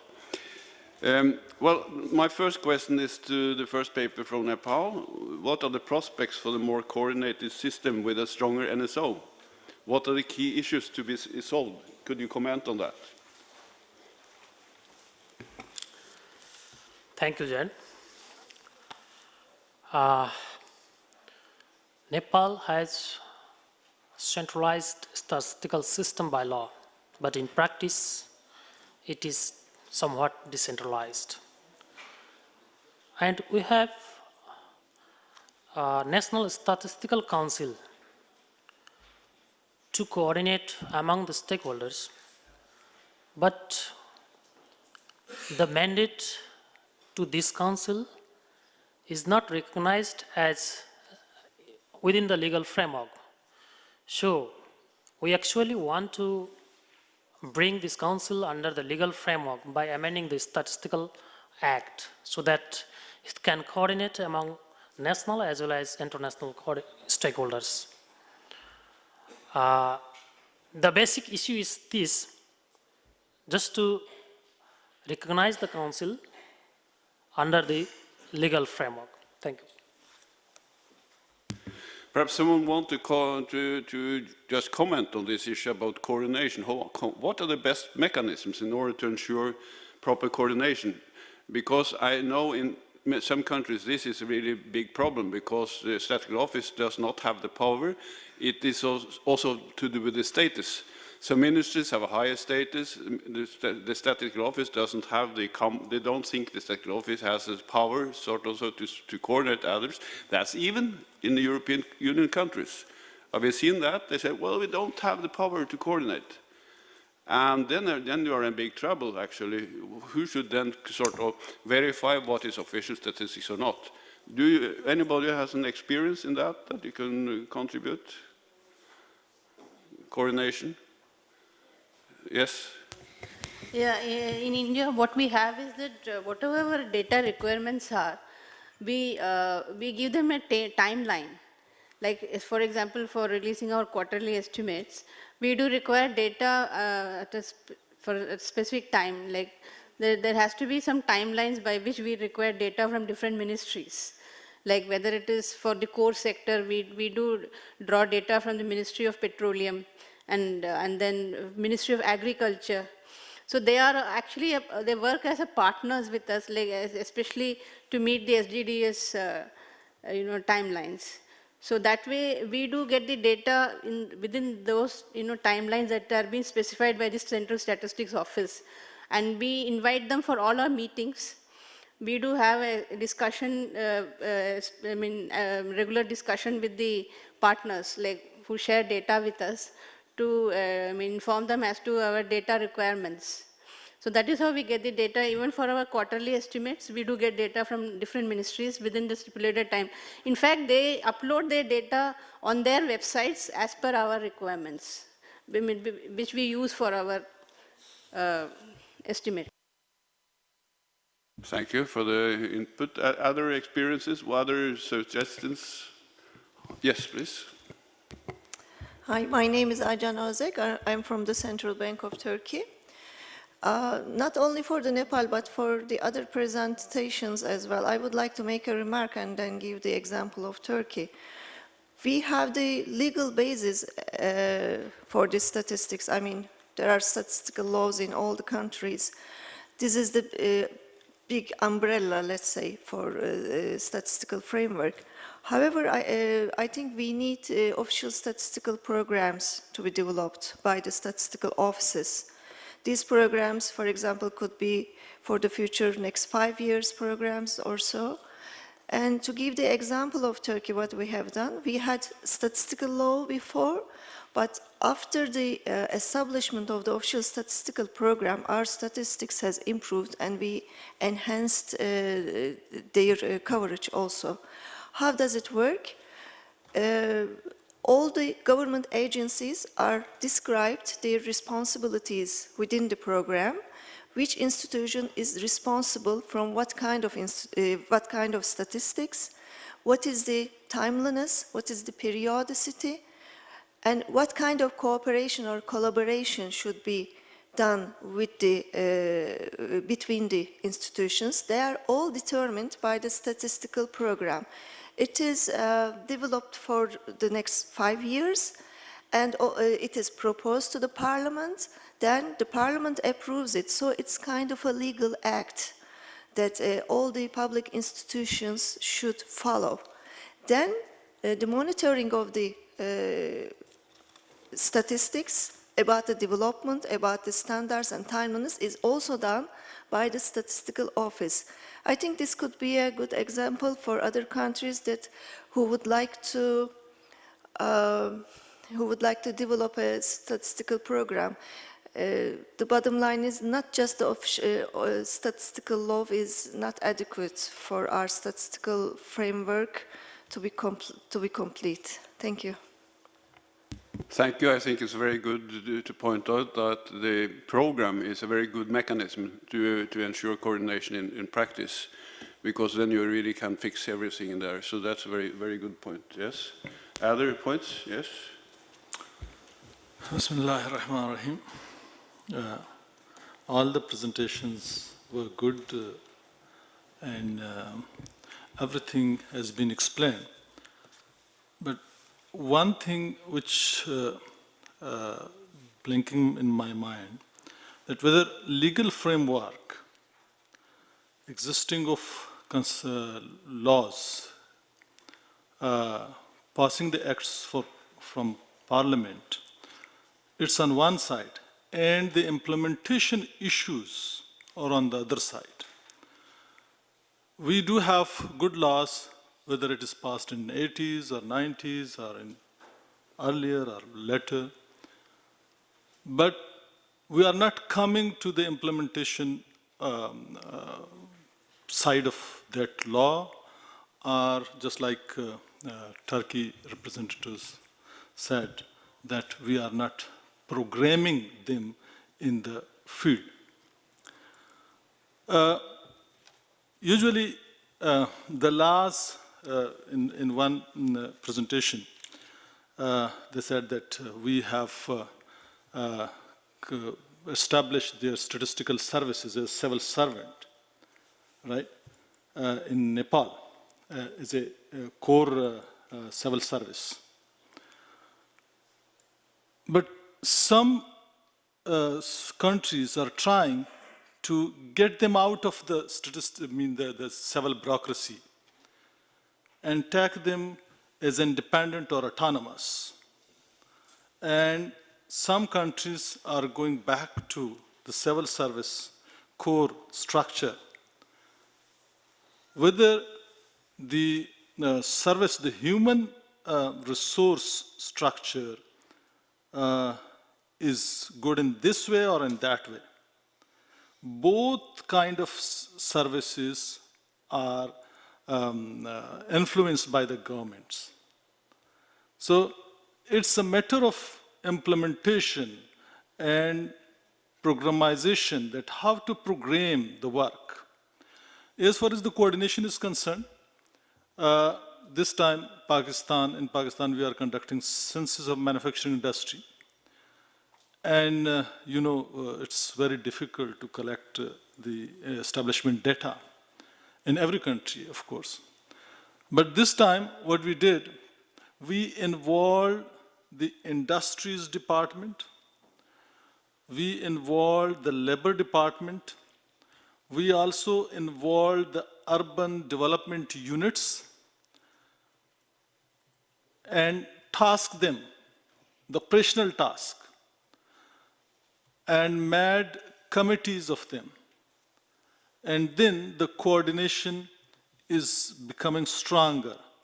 So Earlier, whatever was the shape of census of manufacturing industry, but this time it's in operational stage, but we expect a very high objective of this exercise.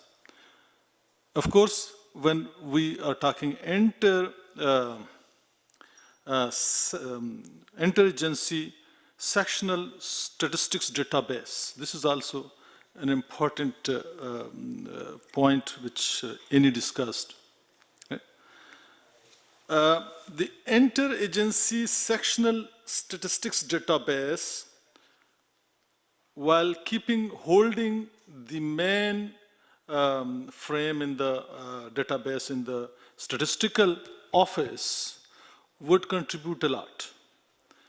Nowadays, if every agency is working in their separate environment, every agency or every sector of the government is shying to show their data or to share their data with the either deliberately or non-deliberately. But the issues are there. If it comes to one platform, then that kind of thing will vanish out, and everybody will, every sector will see, or every organization will see their input and will see their output from that system as well. So that's a good point. Okay, thank you very much for. Thank you. Maybe we should just continue on it's linked somewhat to the next question, also to the next paper from Nepal. What are the possibilities for maintenance of business registry? Because that has very much to do with how you can coordinate the input to the data. Can you comment on that? And also we can discuss the issue about the business register maybe. What are the good solutions in that respect? Thank you for the questions, Mr. John. Thank you for the questions. Actually, establishment of statistical business register in Nepal is very at the infancy stage. However, we are working on. Actually, maintenance of the business it is the constant update of the statutory business register in terms of both coverage and content, and units should not be duplicate SBR.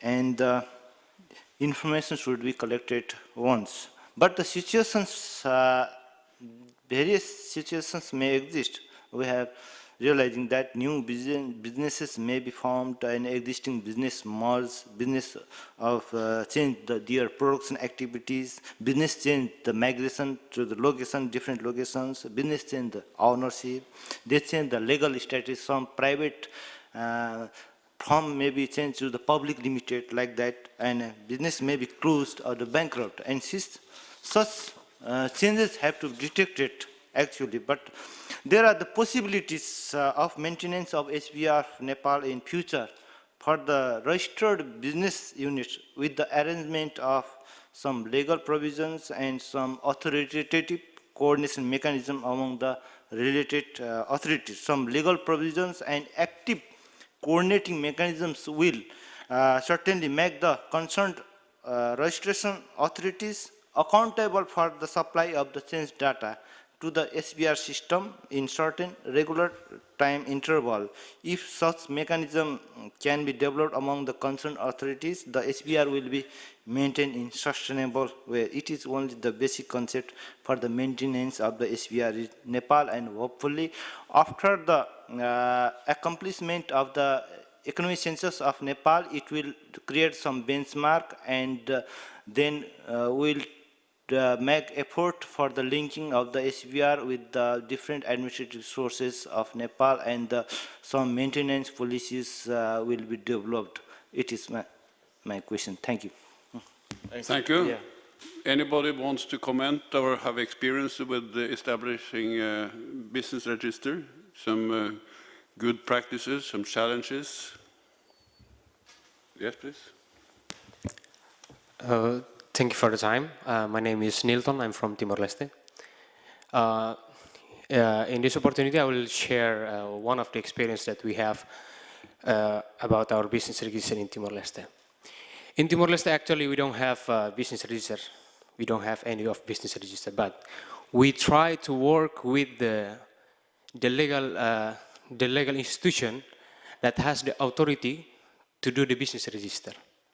So we go into the details and we discuss together with them, because we need such as a very good frame for our surveys and our census. And we need the frame, so I'm sorry, for survey. So we go to discuss with them what should be included in what information should be included in that frame. So those information, they should collect that information from the companies or from the entities. So in this sense, that what I'm trying to say is that whatever the institutional arrangement is, but the problem is that between the technician, we should have the communication, because we are the statistician at the you know, at the not the top level but the down one. We are working together to follow the rules, the statistical rule. So between the technician, I think you should increase the informal, you know, coordination, not from the top level, but you try to approach from the bottom one. Thank you. It's a good point. Working together is always important in this respect. It's not always, even if you have a legal basis, you might not succeed if you don't work together. Other comments? Questions? Yes, please. Okay. First of all, the first thing that happened to Malaysia, I'd like to talk about the business register.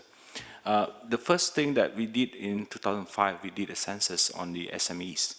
And then we have a talk with the numbers from the business registers. There is a difference between the numbers of business registers and the one that we found out during our census of SMEs. Then we established the fact that some of them are not being covered, are not registered by these business registers. What we've been there, then we talked to them, then they have adapted the ISIC. Then each and every company that wants to be registered must use the ISIC REF4. And then this is much more easier once you do. The first thing I think you have to benchmark how many is there on the field and then in the business registered. Then you can further move on how to go about it, rather than looking at one pointing out fingers at you are not registering it, we are not covering it. Why don't you benchmark at you're doing the census? In the future, then you benchmark with your business register. Then it's easier to communicate and how to move on, whether make it a mandatory for each new establishment to be registered, have to use the ISIC REF4 for the reference of the national statistical bodies and the business register. That is what we did in 2005, and then now it's already almost 12 years. It has progressed so much that the maintenance is not being done by the statistical office, instead being done by the business register itself. What they need is just to validate whether the ISIC REF4 is purely perfect for that establishment. When you do the census, economic census, okay, whether they are the one registered under the ROS, business register, and the one where we found out during the census is equal or not. That's my opinion. Thank you. Thank you. Any other comments on, yes, please? Actually, with regard to coordination with different ministries, I have another point to make. Actually, we in India, we have a service which is, like the civil services, we do have what is called the statistical services, where we have different statistical personnel. We have a cadre where the statistical personnel are posted in different ministries and different organizations. So what happens is when we require some data in the Central Statistics Office, we get in touch with them and they are the ones who coordinate with the administrators of that ministry to get our things done. So that is how we coordinate. So this is a system that we have in India. That is called a statistical services, where people are different at different higher levels. Like it is from the top level, we have even at the bottom level, we have different people posted at different ministries where they coordinate for the CSO. to get the information for us. So this is one thing which is greatly helpful because the person who is not on the statistical side, they wouldn't know what exactly we want. So when our people are there, they also know, and so they educate them, the non-technical people there, to get the information that we want in whatever we want. So that is how we do it. So we have this personnel posted in different ministries also in India. Thank you. It is like civil services that we have. It is a statistical service we have. Yeah. Thank you. I think we should proceed. Maybe it's very much linked to that. Is about the legal mandate for the coordination of classifications and so on. I'm just thinking about is the legal mandate strong enough in the case of Indonesia, because it's a bit old law? Do you have a strong enough power to coordinate classification standards in other ministries, and what are the experience related to that? Okay, thank you.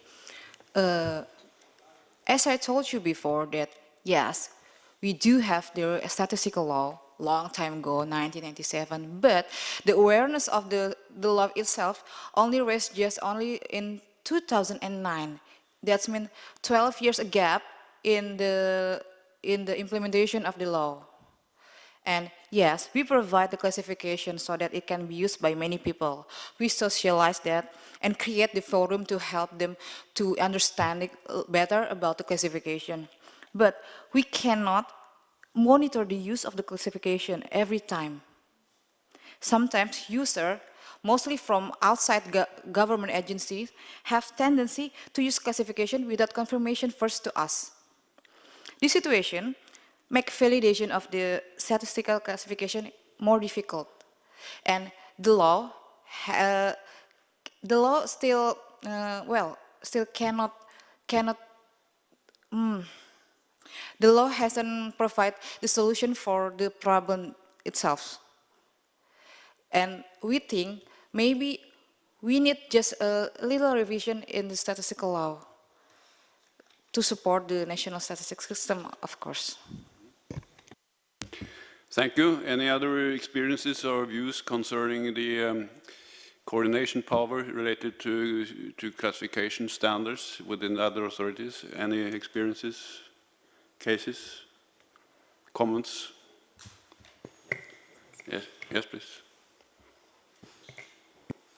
Yeah, thank you. There's been a number of issues that has arisen, and I'd like to share the experience of the Philippines, the recent experience, especially because they highlight most of these issues, and maybe I can focus on coordination. First, as you perhaps already know, there has been a recent reorganization of the Philippine statistical system by the enactment of a law. Yes, recently in 2013.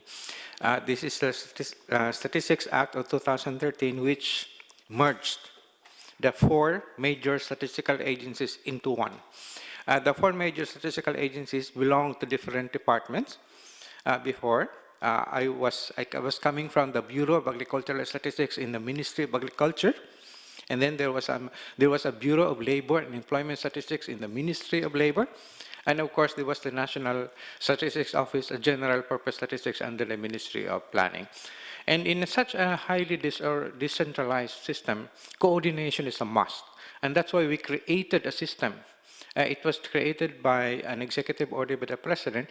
It's called the National Statistical Coordination Board, so which handled the coordination with representation from the highest levels of the different departments or ministries in the government.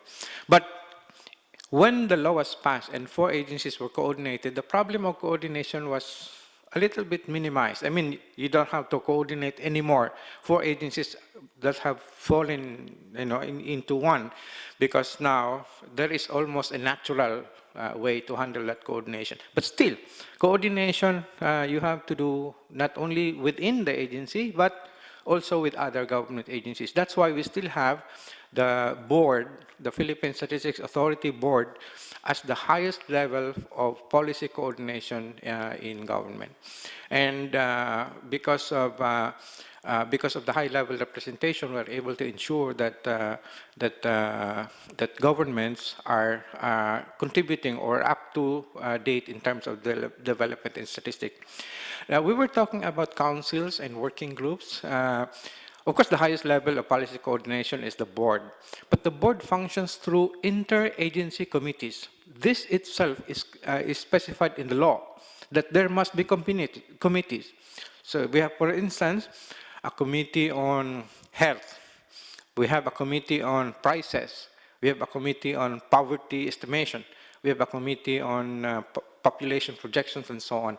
Of course, we also have an interagency committee on prices and so on. So the board operates through these interagency committees with the coordination of PSA as the chief implementing agency for statistical programs.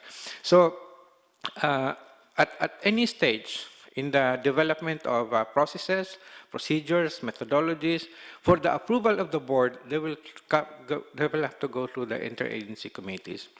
Now, we were also talking about official and non-official statistics, and I was saying that given the recent developments, the distinction is getting blurred between what is official and what is non-official, especially with the huge challenges that are facing us in terms of generating information. What is official, what is non-official, what is useful, what is not.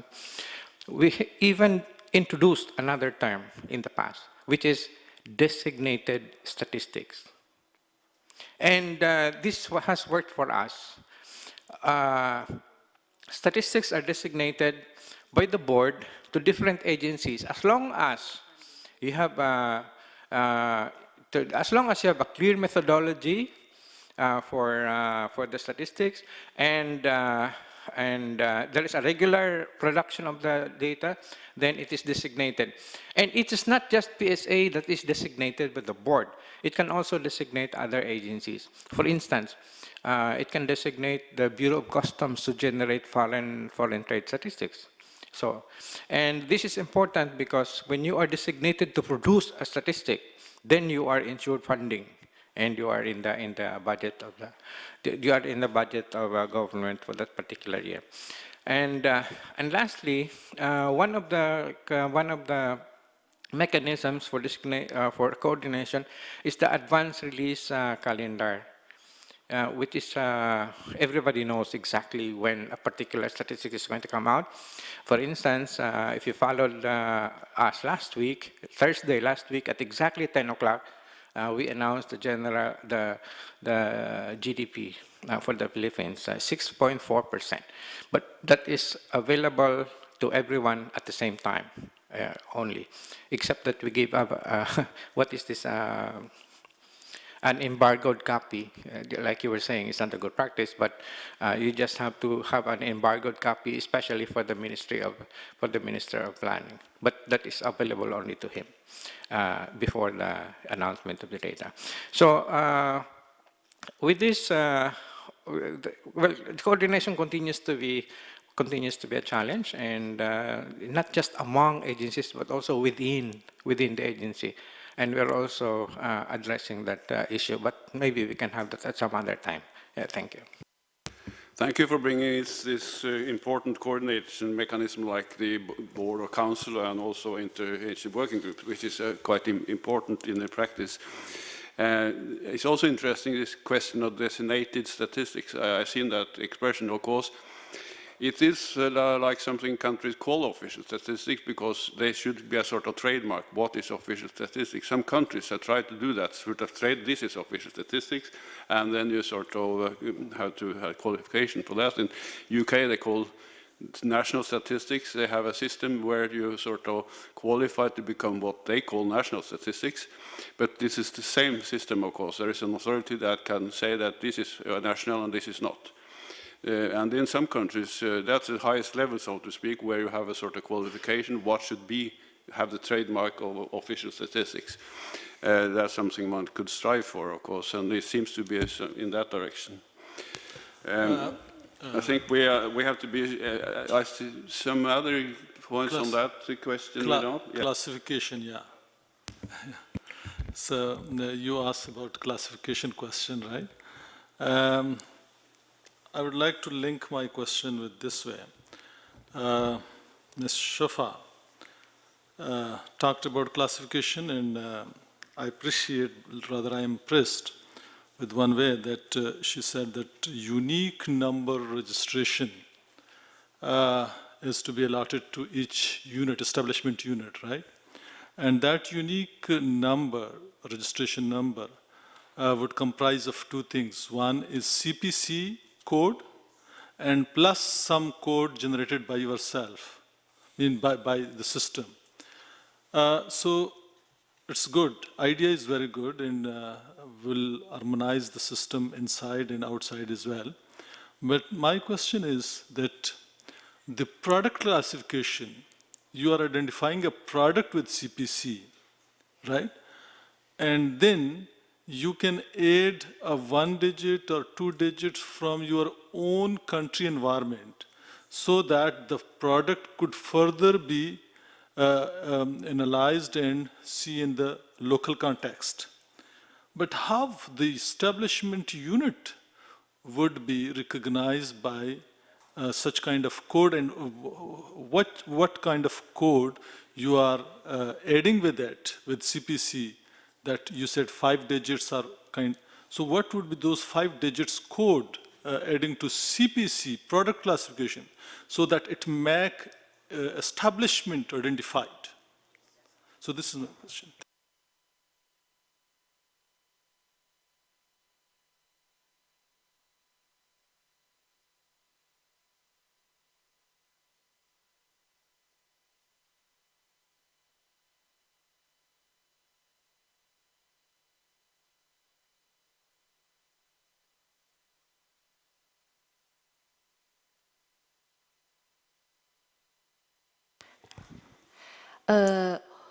We expand the 5 digits of CVC into 10 by using information we gather from government agencies, some kind of ministries, and we gather the information. We catch the idea of what product they produce, some kind like that. And yeah, I know what you mean, but it's kind of difficult to establishment to register one by one. But we try to make it simplify the situation. If they cannot break down the product into 10 digits, they can ask us, so we can help them to assign what kind of product you produce, something like that. As long as they refer to the KBKI, I don't think there will be many problems with that. Okay, I think we have to approach the last point last points I want to discuss about this development, this integrated database. That's partly also linked to the development of the ideas from presented by Steve. So how do you think about this database in the case of Indonesia? Will it contain microdata, identifiable microdata, and how can you manage this if it's also used for other uses, not only statistical office? How are you sort of able to handle this database you plan? Thank you, Chair. In this case, we already present our presentation slide. Of course, we also consider about the data confidentiality. As mentioned in the UN Fundamental Principle for Official Statistics in the Principle 6, individual data must be strictly confidential and used exclusively for the statistical purpose. In this case, our ISSD also contain identifiable microdata, and this mix between microdata itself and also administrative data. And of course, we will not publish in the individual data. We also put in the aggregate value. This is the first point. And how to maintain that? Of course, as BPS, as the developer, or we have to maintain the ISSD, so we can handle whenever the agency or ministries or other parties need to access the data, we only provide the aggregate value. And we will keep strictly the individual data as the confidentiality manner. And how about the regulation? The regulation itself, like in this case, we set up the SKB, Surat Keputusan Bersama, of course, cannot go beyond the Statistical Act. They have to refer to our Statistical Act. So they must be in line with our Statistical Act. Thank you. Thank you. Perhaps someone want to comment on that or experience it. Steve, this is also linked to your idea. Are you still somewhere? Do you want to comment, or do you want to think about how you can proceed in that direction?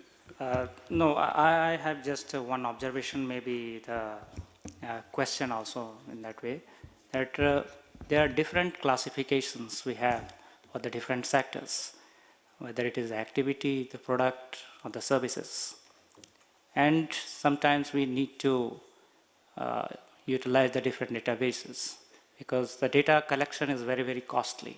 So now we are looking ahead for the secondary data. So we need to integrate the different databases. Whether you have the legal framework, the integration part, how to integrate or some provision for that, that some key factors in each of the databases should be there. Steve, are you still on the line? He's not. No, he's gone to bed. He's gone to bed. Okay. So you won't comment on that. I have one small comment. This is Hemraj from Food and Agriculture. What we learn from different country presentations, that there are many laws, basically statistics law, sectoral laws related with the different commodities and different sectors.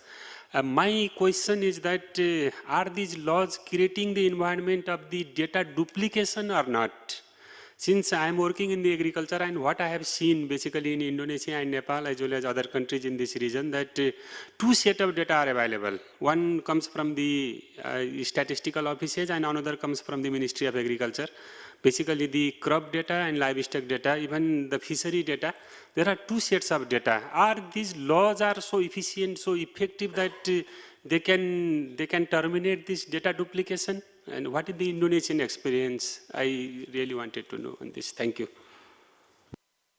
It's about duplication. What are how can you avoid duplications? Huh? I think it's, in my view, it's related very much to if there exists a program of official statistics, of course, then there's a mechanism to avoid duplication. Then you have to be sure what is the source that is part of the system and what is not, what is outside. But yes, please. Yes, excuse me, Chair. Thank you for your question, sir. Actually, in our experience, in Indonesia experience, we set up a statistical clearinghouse. This system allow every sector or every agencies or every parties to conduct surveys. In this statistical clearinghouse, we can see whether this data already conducted by other ministry or even by BPS. So one way to avoid data duplication, we can check from our statistical clearinghouse. And the other comments maybe, from our research here, when we set up the ISSD, Interagency Sectoral Statistic Database, also one of the benefit is to avoid data duplication. In this case, once the ministry would like to put their data in our ISSD, we can check as we are the administrator, so we can check we can easily check whether this data duplicate or maybe inconsistent with another data. So this is our ways even to realize or to avoid data duplication from our clearinghouse system or maybe from our proposed ISSD project. Thank you. Okay, thank you. Yes, please. Thank you, Chair. Jonathan Koo from Australian Bureau of Statistics. Just wanted to make a comment on that last, the last paper on the coordination and how it works in terms of from a linkage point of view, and then maybe a question. So I guess the comment is around statistical laws, and a lot of, I guess, laws have been set up in such a way that we're looking at our traditional statistical outputs. So that's sort of, I guess, you know, statistical tables and similar. I think that particularly around access, it's around one data set usually. So the linkage of different data sets, like in the example that we were talking about in Indonesia, is one where understanding how statistical laws will actually allow that to happen. And possibly policy as well in that space is very important. I know, for example, in Australia's case, that's something that we've been looking at our national government level for a few years now, and looking at having agencies which are actually accredited to be allowed to integrate data is one area that we've been able to try to do that. I guess the second point, which is more, I guess, the question, is that I guess the point that was made was around the confidentiality and use of data. One of the challenges I guess I see is that our users are looking to use data in much more sophisticated ways than perhaps that they have in the past, and that in some cases that may mean to, particularly for things like policy analysis, they may actually need to get access to much more detailed information than is, like, say, an aggregate table. They might actually need to have access to unit record data to do the analysis they do. And that obviously poses a challenge for statistical officers. We want to protect the confidentiality of our providers, but we also want to make sure that at some sort of aggregate, the messages that might be in those individual units are able to speak. I think that the question is that, I guess, how do we go about doing that in an effective way? I guess the comment I'd make around it in the Australian case is that we try to do that in different ways. So things like access, limited access for things like data laboratories, so actually getting people in and protected as if they were part of the NSO is one way that you can actually enable that analysis to occur. And then, you know, I guess you vet the outputs so that they're not confidential in terms of, they're not breaching confidentiality, and so you're able to get some of those messages out there, so that I guess we're able to maintain the relevance, and as well as to demonstrate, I guess, how statistical officers can sort of contribute to policy debate.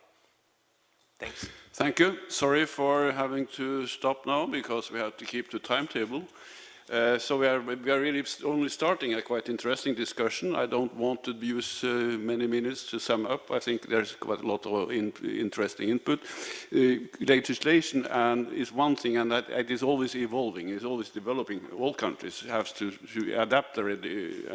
But there are also important mechanisms that we have already discussed, how one could implement in practice. That's a basic problem.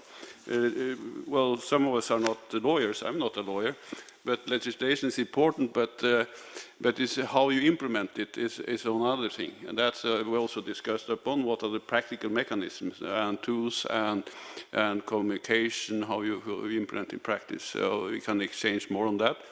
So we have to close this session for this morning. So thank you everybody for contributions. I think it's a lively session for all your contributions. Thank you very much for this.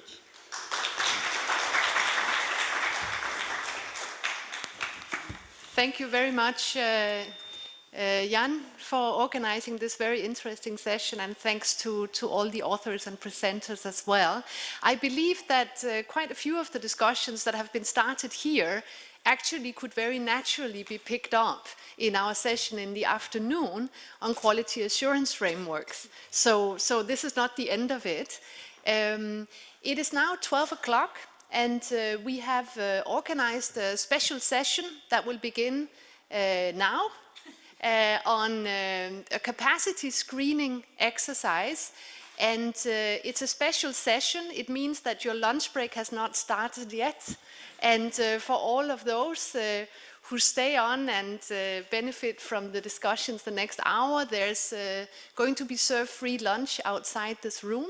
So it is my pleasure to invite the organizers and presenters for this special session. The session will be moderated by Aykan Özek, and we have as speakers Nilima Lal and Susan Wong. So please take your seats up there, and I'll also invite myself to join you.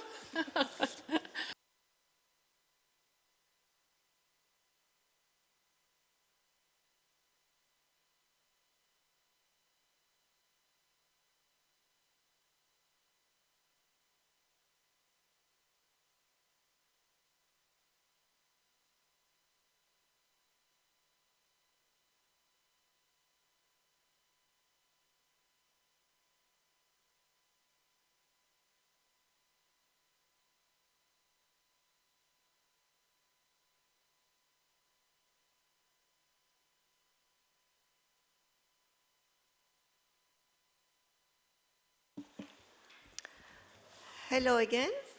My name is Aycan Özek, once again, from Central Bank of Turkey, and it's a pleasure to moderate this special event for the capacity screening tool for 2017. It's the second time. The first one was in 2013.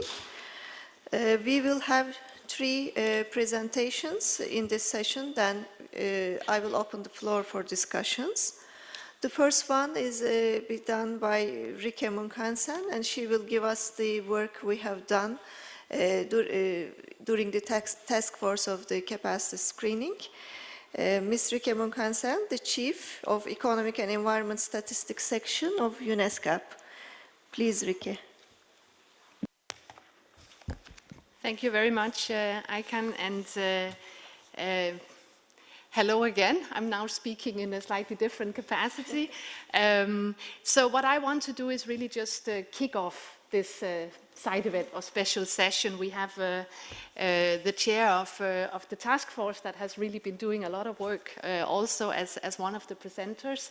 So we will hear much more information from the other presenters. Now, why did we decide to take the opportunity of this week to have a side event on this particular topic? It's such that the screening, the capacity screening that is just about to start is an exercise that really only makes sense and is useful if all of us participate. So we wanted to take the opportunity today to tell all of you, who will all play a role in the screening, why this capacity screening is conducted, what's in it for you, how can you make use of the results. And then we also wanted to pick your brains on how we can maximize the benefits of this exercise. We want to make sure that we use the information that's collected to generate the most useful information products for all of us.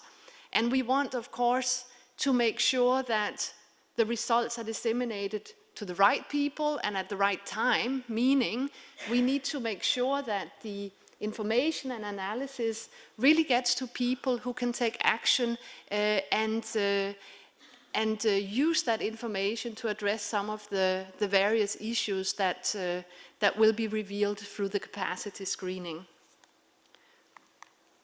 Now, the context for the exercise is the Regional Program on Economic Statistics, which is also the program within which this week is being organized. And I will not give much information here about it. You all have the little leaflet. You can read more about the program. There's more information online as well. But in brief, it's a framework for strengthening capacity for economic statistics production and dissemination in Asia and the Pacific. It's a program that you or some of your colleagues were involved in designing. We had it approved by all the chief statisticians in the region, and the substantive scope is outlined by what we have termed the core set of economic statistics. So the capacity screening is a very important and integral part of this regional program, because we need to figure out what are the current capacities and do we witness any progress as time passes. And as Aikan just mentioned, there was a first capacity screening carried out in 2013 that helped us to establish the baseline. What kind of economic statistics is produced? What are the underlying constraints and issues? And we've used that very actively to design the regional program. So after 4 years, it's now time to take stock of the progress, and that is the key motivation and an objective of the capacity screening 2017. And of course, we also want to make sure that we use this information to redesign the program going forward as necessary.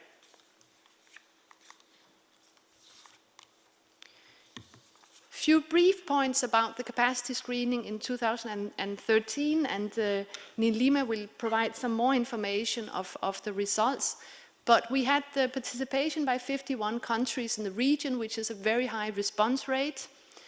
And it generated a wealth of information that has been used both by ESCAP as the secretariat for the program, but also by countries and other international development partners. So to spur that, we generated some information products from that screening, overviews, regional, sub-regional level. We produced the country sheet for each of the countries that participated. And this information was shared and discussed at various events, both nationally and regionally. This is really the point we want to discuss today. Can we make this even better this time around to make sure that there is the optimal use of this information? Now, the status of the capacity screening for this year is that the screening tool has been finalized. And we have also informed all national statistical offices in the region that this exercise is going on. We are in the process of identifying national focal points within each statistical office, and we plan to disseminate the tool to those focal points next week, or depending on when focal points are identified, maybe a little bit later for some countries. Just a few words about the approach to screening. I mentioned the core set of economic statistics that really delineates the substantive scope of the regional program. So obviously a capacity screening includes information on whether or not the core set of economic statistics is really being produced at the moment. But this exercise, because we are talking about a capacity development program, also looks and actually places equal weight to some of the underlying institutional issues that would be constraints for producing specific statistics. So it has elements that relate to coordination, as we've just talked about in the session this morning, statistical infrastructure, skills, advocacy elements as well. And we will hear more about this from the task force that has been working on the screening tool. So back to this side event. This is my last slide. So we really hope that all of you at the end of this hour will be aware and also ready to support this exercise. We find it very important. We want comprehensive responses of high quality. We also want a high response rate. And we really hope that we can generate some good suggestions for how to best process and disseminate and use the results. So thank you very much. Thank you, Ricky. Now I would like to invite the second presenter, Miss Nilima Lal, Secretariat of the Pacific Community. She will talk about the screening she will talk about the results of the capacity screening tool in 2013. Please. Thank you, Lady Chair. Good afternoon, ladies and gentlemen. I work as an economic statistician at the Secretariat of the Pacific Community, which is an international organization based in the Pacific, and we look after 22 Pacific Island countries. So it's a privilege to be able to participate in this. What I'm going to do is just take you back to 2013 for 5 to 7 minutes and refresh your minds on the results obtained in the 2013 capacity screening. So as Ricky has mentioned, it's an assessment tool, and in 2013, that was the first time it was conducted, and 2013 provides the baseline information for capacity screening. So again, as Ricky has mentioned, there were 51 countries that participated in the Asia and the Pacific region. There were 18 from the Pacific, 16 Pacific Island countries, plus Australia and New Zealand. And the rest, I think, 33 from Asia. The results were analyzed, and each participating country had a national report as well as a summary that was developed for them. There were 2 advocacy reports that were also developed. There were 5 sections in the questionnaire on the capacity screening. There was one on regional cooperation, and that dealt with whether countries provided technical assistance or they needed technical assistance or they were involved in both. Then there was one on institutional setting, and amongst other things, it dealt with legislation, which we sort of heard a lot about in the morning. Then there was IT and human resources section. There was one on infrastructure, and that dealt with key collections, business register, the data quality assessment framework. Then there was the core set section, and that dealt with prices, GDP, and the rest. Let's come to the main results. So on technical cooperation, there were 29 countries that said they were provider of technical assistance. There were 40 countries that stated they were receiver of technical assistance, and 24 said they did the both. So countries that national statistical strategy irrespective, had national statistical strategy irrespective of income level. Well, there were more countries that had the NSS. There were only a few in the upper middle and high income that had not planned it. So you can see that from the graph. So the black says being implemented, so there are quite a few, many in fact. And the high income and upper middle income, there are not many that have not planned. So, which was quite good, and it'll be interesting to see the results of the 2017 one. So countries mostly have centralized statistical system. More countries had semi-centralized in the region, but if split by sub-regions, East and Northeast and North and Central Asia seem to have a centralized system, and that can be seen from the graph. So the Pacific is dominated by semi-centralized, and I guess because they're very small offices in the Pacific. The biggest challenge remain in terms of skilled staff and IT skills. 15 countries with 10 or less people. So I guess more of the Pacific Island countries are there. There are 12 with 50 or less. then 5 with 100 or less, and 19 with more than 100. So I think these big countries would be India, China, Australia, and others. So the quality assessment framework was available for only 51% of the countries that were surveyed. And if you look at the graph, you can see that quite a few countries had not even planned it.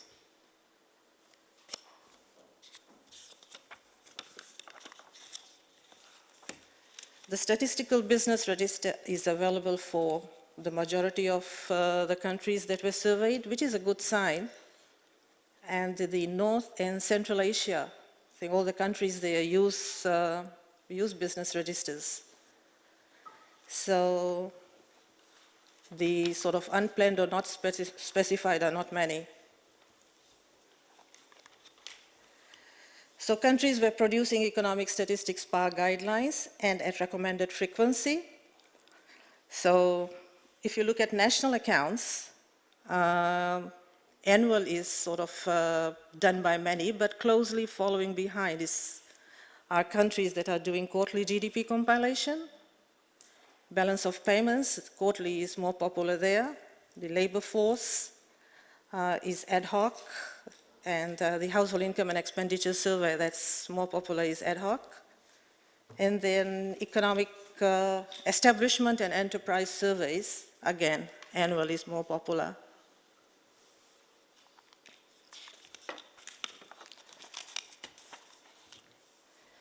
So population census, again, that is done every 10 years, that is more popular. Economic census, that's every 5 years.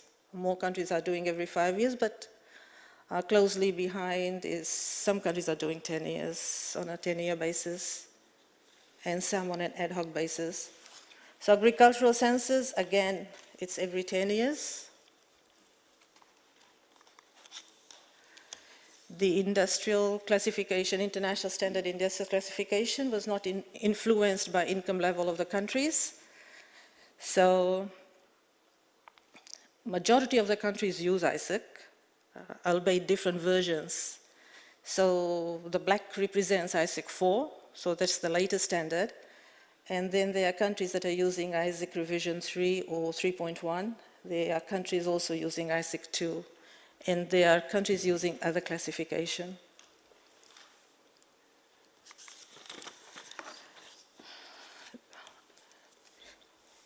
Most countries fell short of recommended frequency for core set items, and there could be many reasons for this. If you look at the red lines, those countries are not meeting the frequency. So in consumer price index, a lot of countries are, but at the same time, there are a lot of countries that are not meeting the required frequency. The producer price index, the wage earnings data, the external merchandise trade price indices, labor cost index, wage index, they're all not meeting the frequency required. The commodity price index is. Carrying on, we look at GDP by production, so that's meeting the required frequency, but again, there's a lot many that are not meeting the frequency. GDP by expenditure, same thing. External trade, merchandise trade, the frequency is met, so there are still some not meeting the timeline. Services component, it's more meeting than not meeting, but still the percentage is very high. The short-term indicators on industry output, services output, consumer demand, fixed investment, inventories, and economy structure statistics, productivity, a very high percentage of countries not meeting the required frequency. And again, the reasons could be many. I think some countries are very small, high staff turnover, so all those add on. So integrated national accounts, more meeting than not. Institutional sector accounts, same. Balance of payments, there are more countries meeting the frequency. And for international investment position again, so the external debt, there's more meeting. Look at external sector like balance of payments, that's pleasing to know that more countries are meeting the timelines. Income distribution, not many are meeting the timeline. And then we come to assets liabilities of depository corporations, broad money, general government operations, general government debt, labor supply and demand, hours work, natural resources. The frequency is not met. In interest rate statistics, it's met, but again, a high number of countries are not meeting the frequency. So I think that is all from me. So thank you for your attention. Okay. Thank you, Nilima. Now I would like to give the floor to Ms. Suzanne Wong for the results of the capacity screening exercise 2017. And Ms. Suzanne is the Deputy Director in Economic Accounts Division of the Singapore Department of Statistics. Please, Suzanne. Good morning, everyone. You have just heard the key findings from the 2013 capacity screening exercise that Nilima has shared with us. I'm excited to share with you what we'll be doing in the coming round. First, to highlight again the main purpose of the capacity screening really is to get an update of the current capacity status in countries, to see how far, to assess how far we have progressed, whether at the national level, sub-regional or regional level, and also very importantly to identify the outstanding challenges that countries continue to face in trying to produce and disseminate the core set of economic statistics in their country.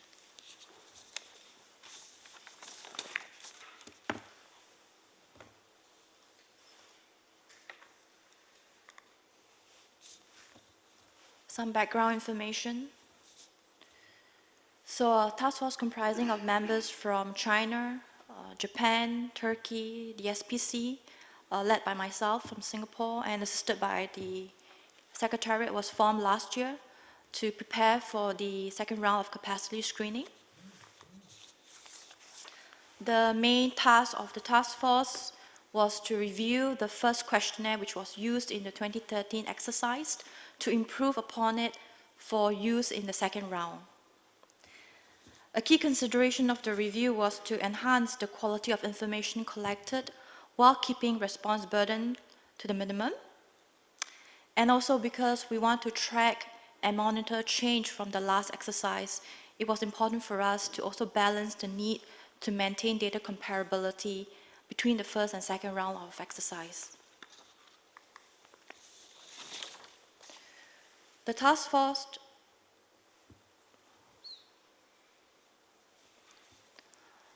as you have heard from Ricky just now, we have already finalized the questionnaire. We have made some changes to the questionnaire, and this slide summarizes the key changes. I will not bore everyone with going through all the details, but I just want to highlight a few key changes. For participants that had actually completed the questionnaire in the last round, you'll probably notice a few changes.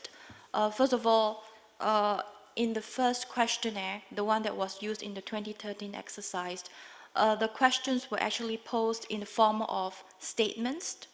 But this coming around, we have decided to rephrase the statements to questions to improve the clarity and to enhance the clarity of the questions.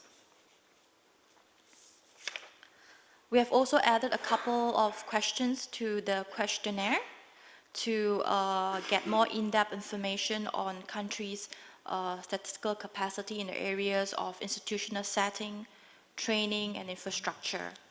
So, for example, you will notice there will be perhaps one or two additional questions asking and seeking information on, from country on whether or not your statistical act allow the National Statistical Office to assess administrative data. You'll probably also notice a couple of questions asking for information on your country's internal capacity to conduct key surveys like the labor force survey, the enterprise or establishment surveys, etc. And earlier on, Nilima mentioned that we actually have a lot of countries that have the NSDS, the National Statistical Strategic Plans, but in the coming questionnaire, we'll be seeking more information on whether countries have government support to implement those strategic plans. We are also heartened to know that many countries have the statistical business registers. So in the coming questionnaire, we'll be asking for more information on the quality aspect of the business registers. Also, in response to feedback for more information on training needs in the region, we will also be introducing a new section on training in the questionnaire. The training section will seek to obtain information on the availability and type of training provided by your national statistical system to staff working on economic statistics. We hope that the information collected will provide an overview of countries' internal capacity to train, to build up the skill sets of your statistical staff. It will also help to identify current statistical training gaps and areas that require assistance from our development partners. Finally, to gain a better understanding of the challenges that countries face in producing the core set of economic statistics, we will be asking countries to also provide information on the obstacles that you faced. So, for example, if you are not able to produce quarterly GDP estimates, we would like you to indicate in the questionnaire the reason why. For example, is it due to a particular lack of resources, lack of interest, priority, or other factors? This information is important so that we can have a better assessment of the kinds of measures, solutions, and resources that is needed to help and assist countries.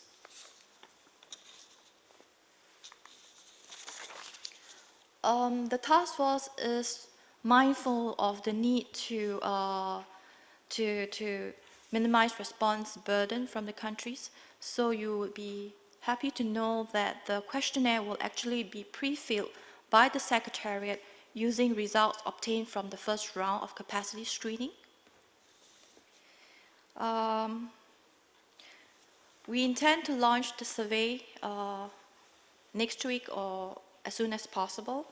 And here I would like to seek everyone's support and cooperation to complete the questionnaire and to return the questionnaire back to the Secretariat as promptly as possible. I've come to perhaps the most important part of my presentation, which is also the key purpose of today's special session. How do we make use of the results from the exercise? How can we leverage on the results to advance statistical development in the region?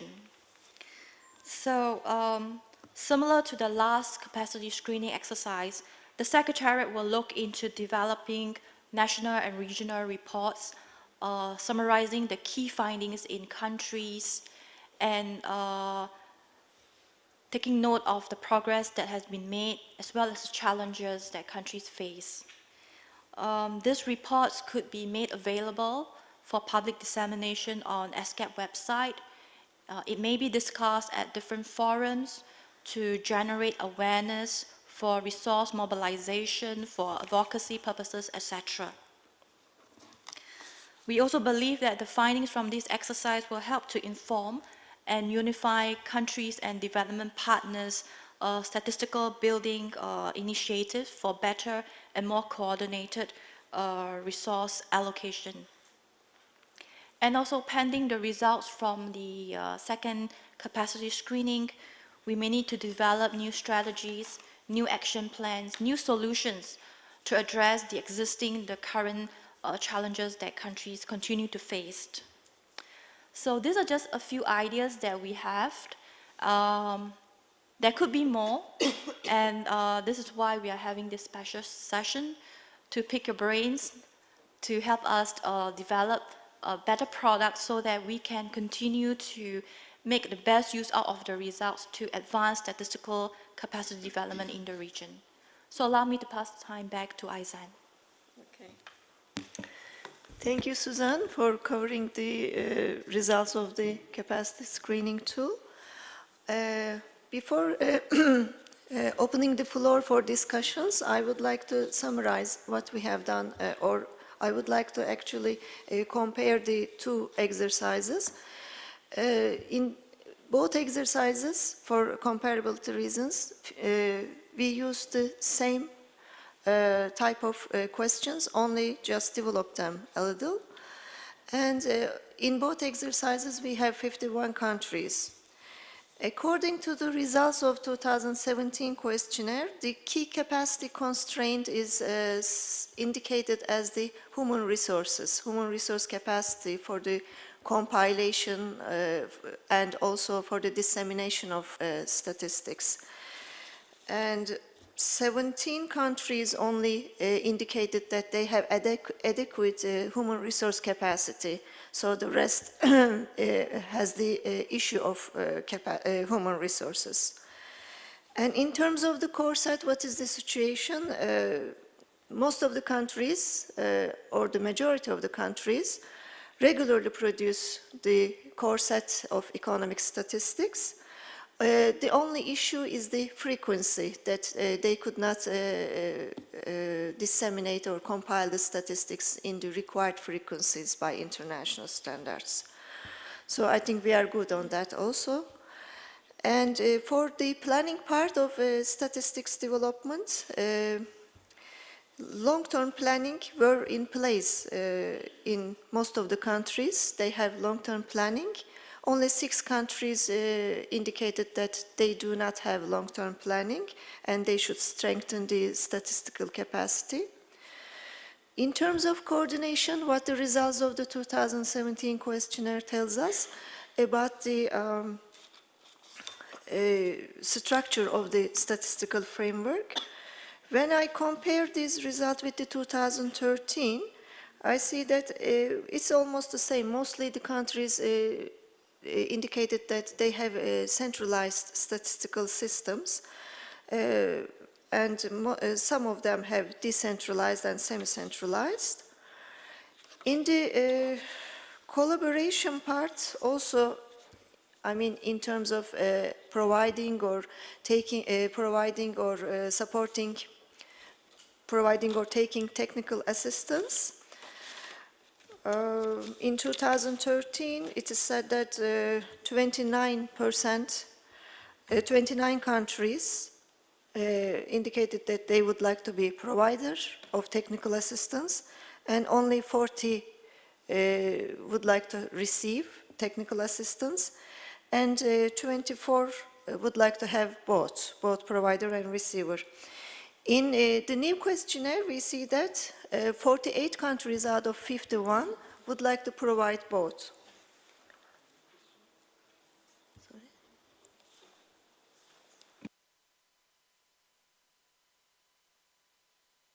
What's this? Okay. So, now what we would like to do is making the maximum use of the results. I would like to give the floor to countries.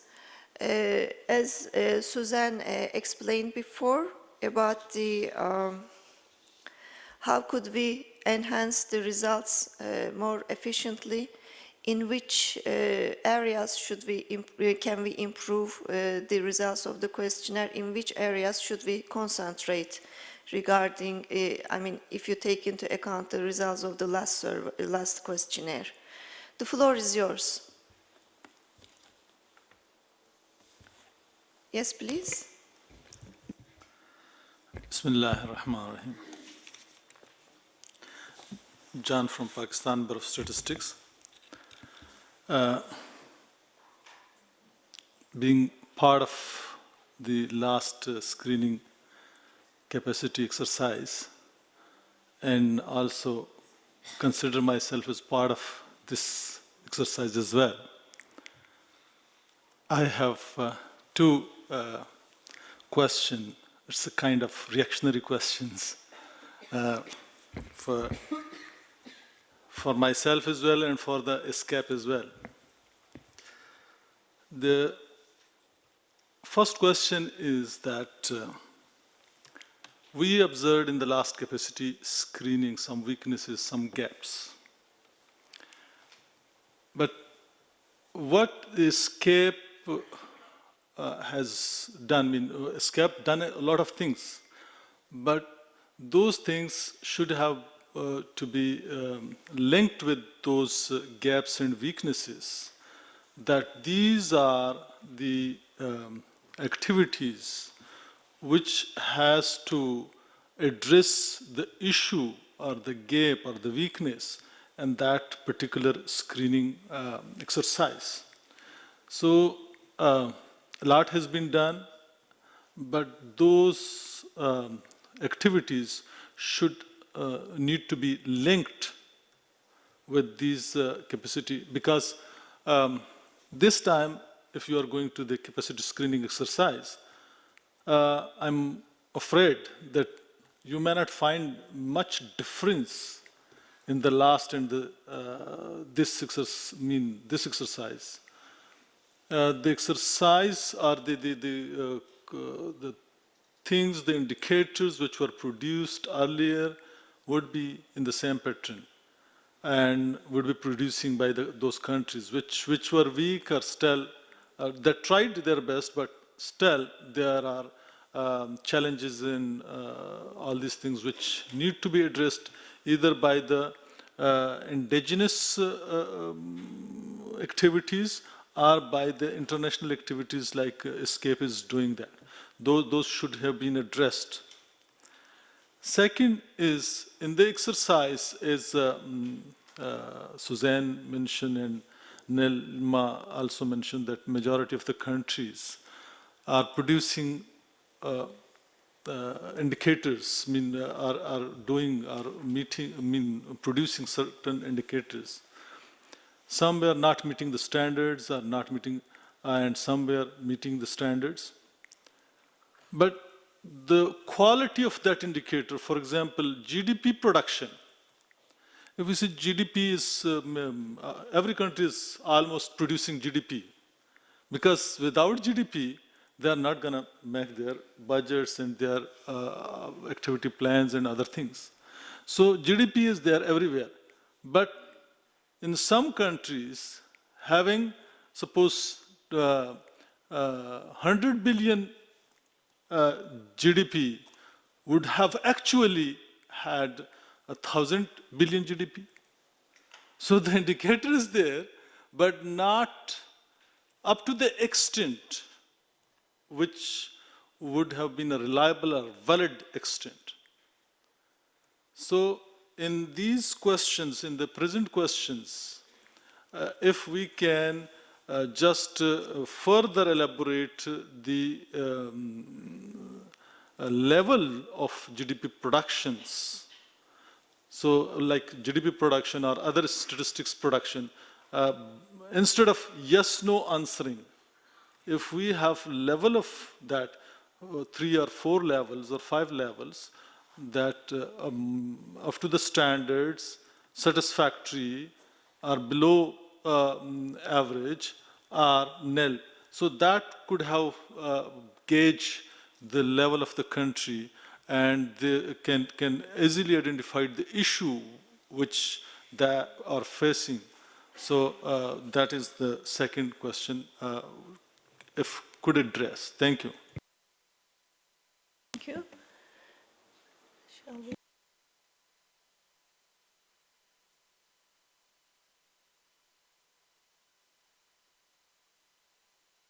Okay.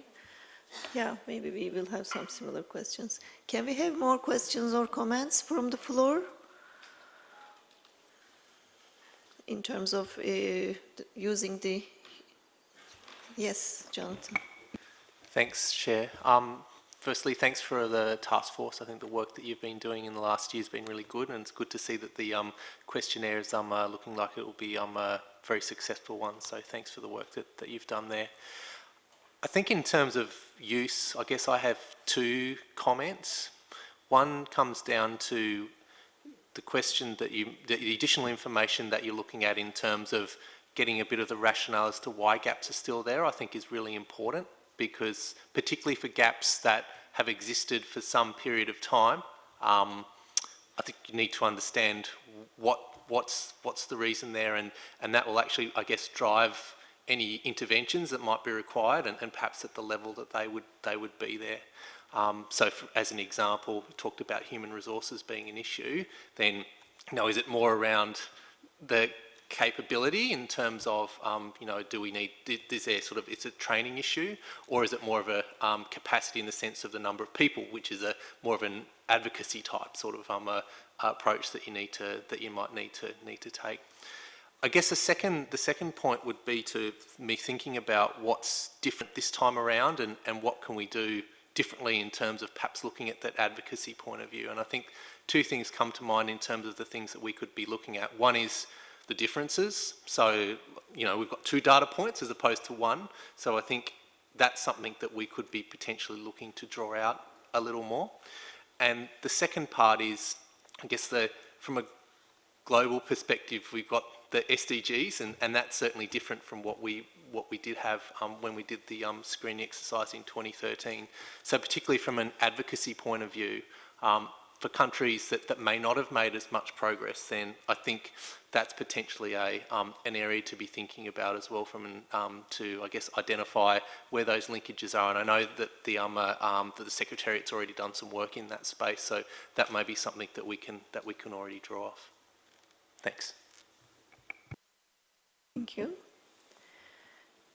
Any more questions or comments from the floor, please? Please. Yeah. We'd like to thank the team for that, for the results of this survey. I was wondering what's going to be the role of course, we look at the situation in countries. Some countries identify themselves, in terms of the economic statistics needs, some of them identified themselves as providers, others identify themselves as receivers, and others identify themselves as both. I was wondering, when you expand the whole concern regarding the need for capacity building, if you expand this to the supply and demand for this capacity, what is the role of agencies within the region other than the countries? For instance, the CEAP, what is the role? What can they provide? Do we have a good understanding of the programs of CEAP? Or maybe even other institutes in the region, like we have one institute in India, or maybe government institutional partners like ADB and so on, because these are institutions who can provide or supply some of the technical requirements for capacity building. And it's also to add in the advocacy program that we're going to develop out of this survey. We need to involve them somehow, because they will be able to extend a hand, so to speak. Yeah, thank you. Thank you. No more questions. I would like to give the floor for the answers to Ricky. Yeah. Thank you, Ajahn, and thanks to both the questions, but also the suggestions received. I'll answer or comment on a few of them, and then leave it to other panelists to respond to some of the other questions. First, the question in terms of what ESCAP has done to respond to what came out of the first capacity screening. Well, I wanted to first make it very clear that when we talk about a regional program on economic statistics, this is our program. It's a collective program, yes? But still, we all have a role and a responsibility, including ESCAP as a secretariat, of course. And what we have done on the basis of the findings of the capacity screening round in 2013 is to focus our fundraising efforts on the countries where the largest gaps were really revealed from that exercise.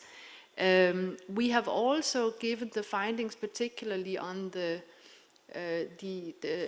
fact that most countries are actually producing the core set elements, but that the minute we start discussing, it's obvious that quality is an issue. We have geared our activities towards quality enhancing and also to improve some of the statistical infrastructure elements. Looking at trying to capture quality aspects in the screening exercise, this has been discussed at length, but eventually the steering group for this program decided to say, well, if we want to capture quality in an exercise like this, the questionnaire is going to be 80 pages long, and this is not really the point of the exercise. So instead, one of the activities that ESCAP has embarked on is to do more in-depth reviews of some of these more technical aspects and then deliver more targeted technical assistance to improve the quality of specific statistics. We also directed some fundraising activities on strengthening training capacity in response to some of the responses to the HR-related questions. So these are just some of the things that we did on the basis of the initial findings. Now, in terms of the suggestion to involve some other development partners in advocacy activities related to the findings, and I think that's a very good idea. Thank you for the suggestion.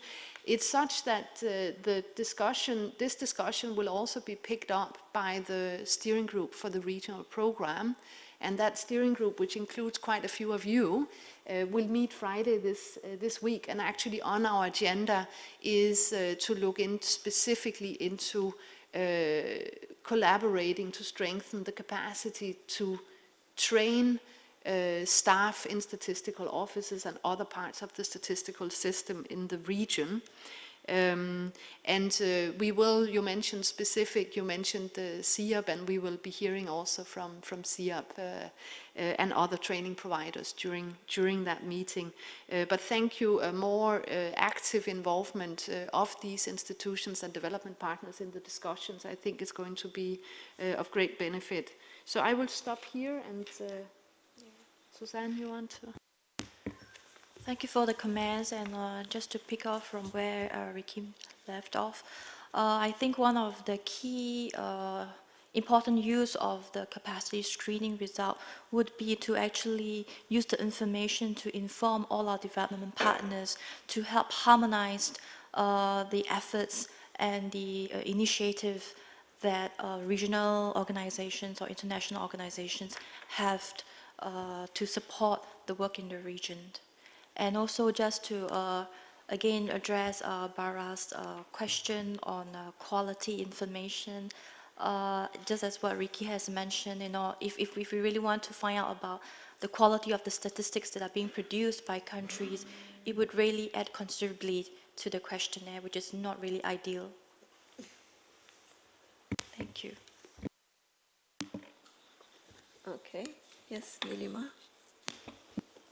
I think I echo the feelings of the two previous speakers. To what Jonathan said, like we'll have 2 data points, and the gaps are going to be really evident. And I think those gaps need to be looked at because, like in the Pacific, they're very small countries, and the NSOs, they have only 2 people working. So the results of the 2 points will sort of give us some indication where capacity supplementation is needed. So I think that's quite an important point for us. Thank you. Yes. Sorry, and thank you. I just wanted to also say thanks to the suggestions for linking it to the Sustainable Development Goals, the advocacy efforts.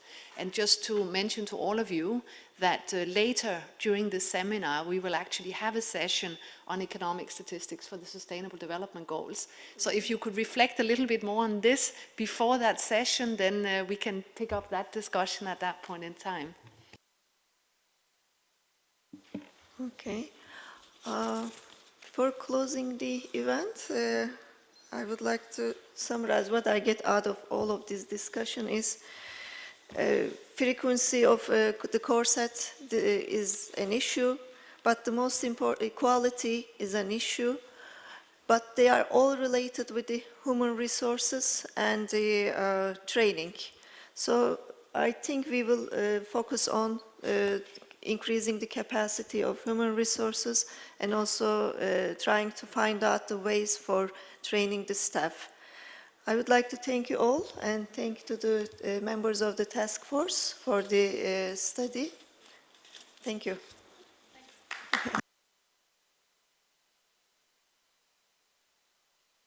Thanks. And now it's lunch. Has lunch arrived outside the room? Yes. So please, and we will continue in here at 2 o'clock. Okay, enjoy the break.